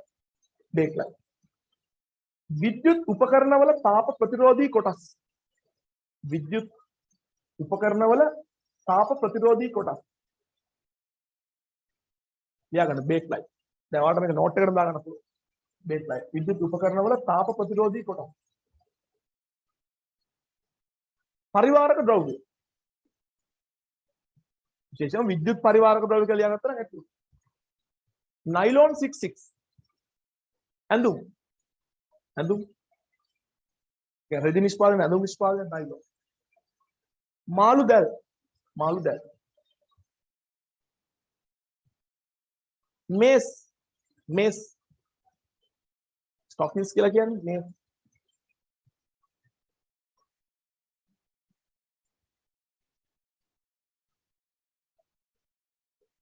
PET. පොලිඑතිලීන් පෙරිෆ්තල්. බෝතල් නිෂ්පාදනයේට. බෝතල් නිෂ්පාදනයේට. බෝතල් නිෂ්පාදනය.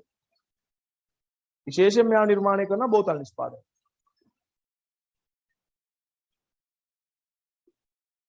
ගටපාචා. ගටපාචා. ගටපාචා ප්‍රයෝජන ලියා ගන්න. පරිවාරක ද්‍රව්‍ය. පරිවාරක ද්‍රව්‍ය.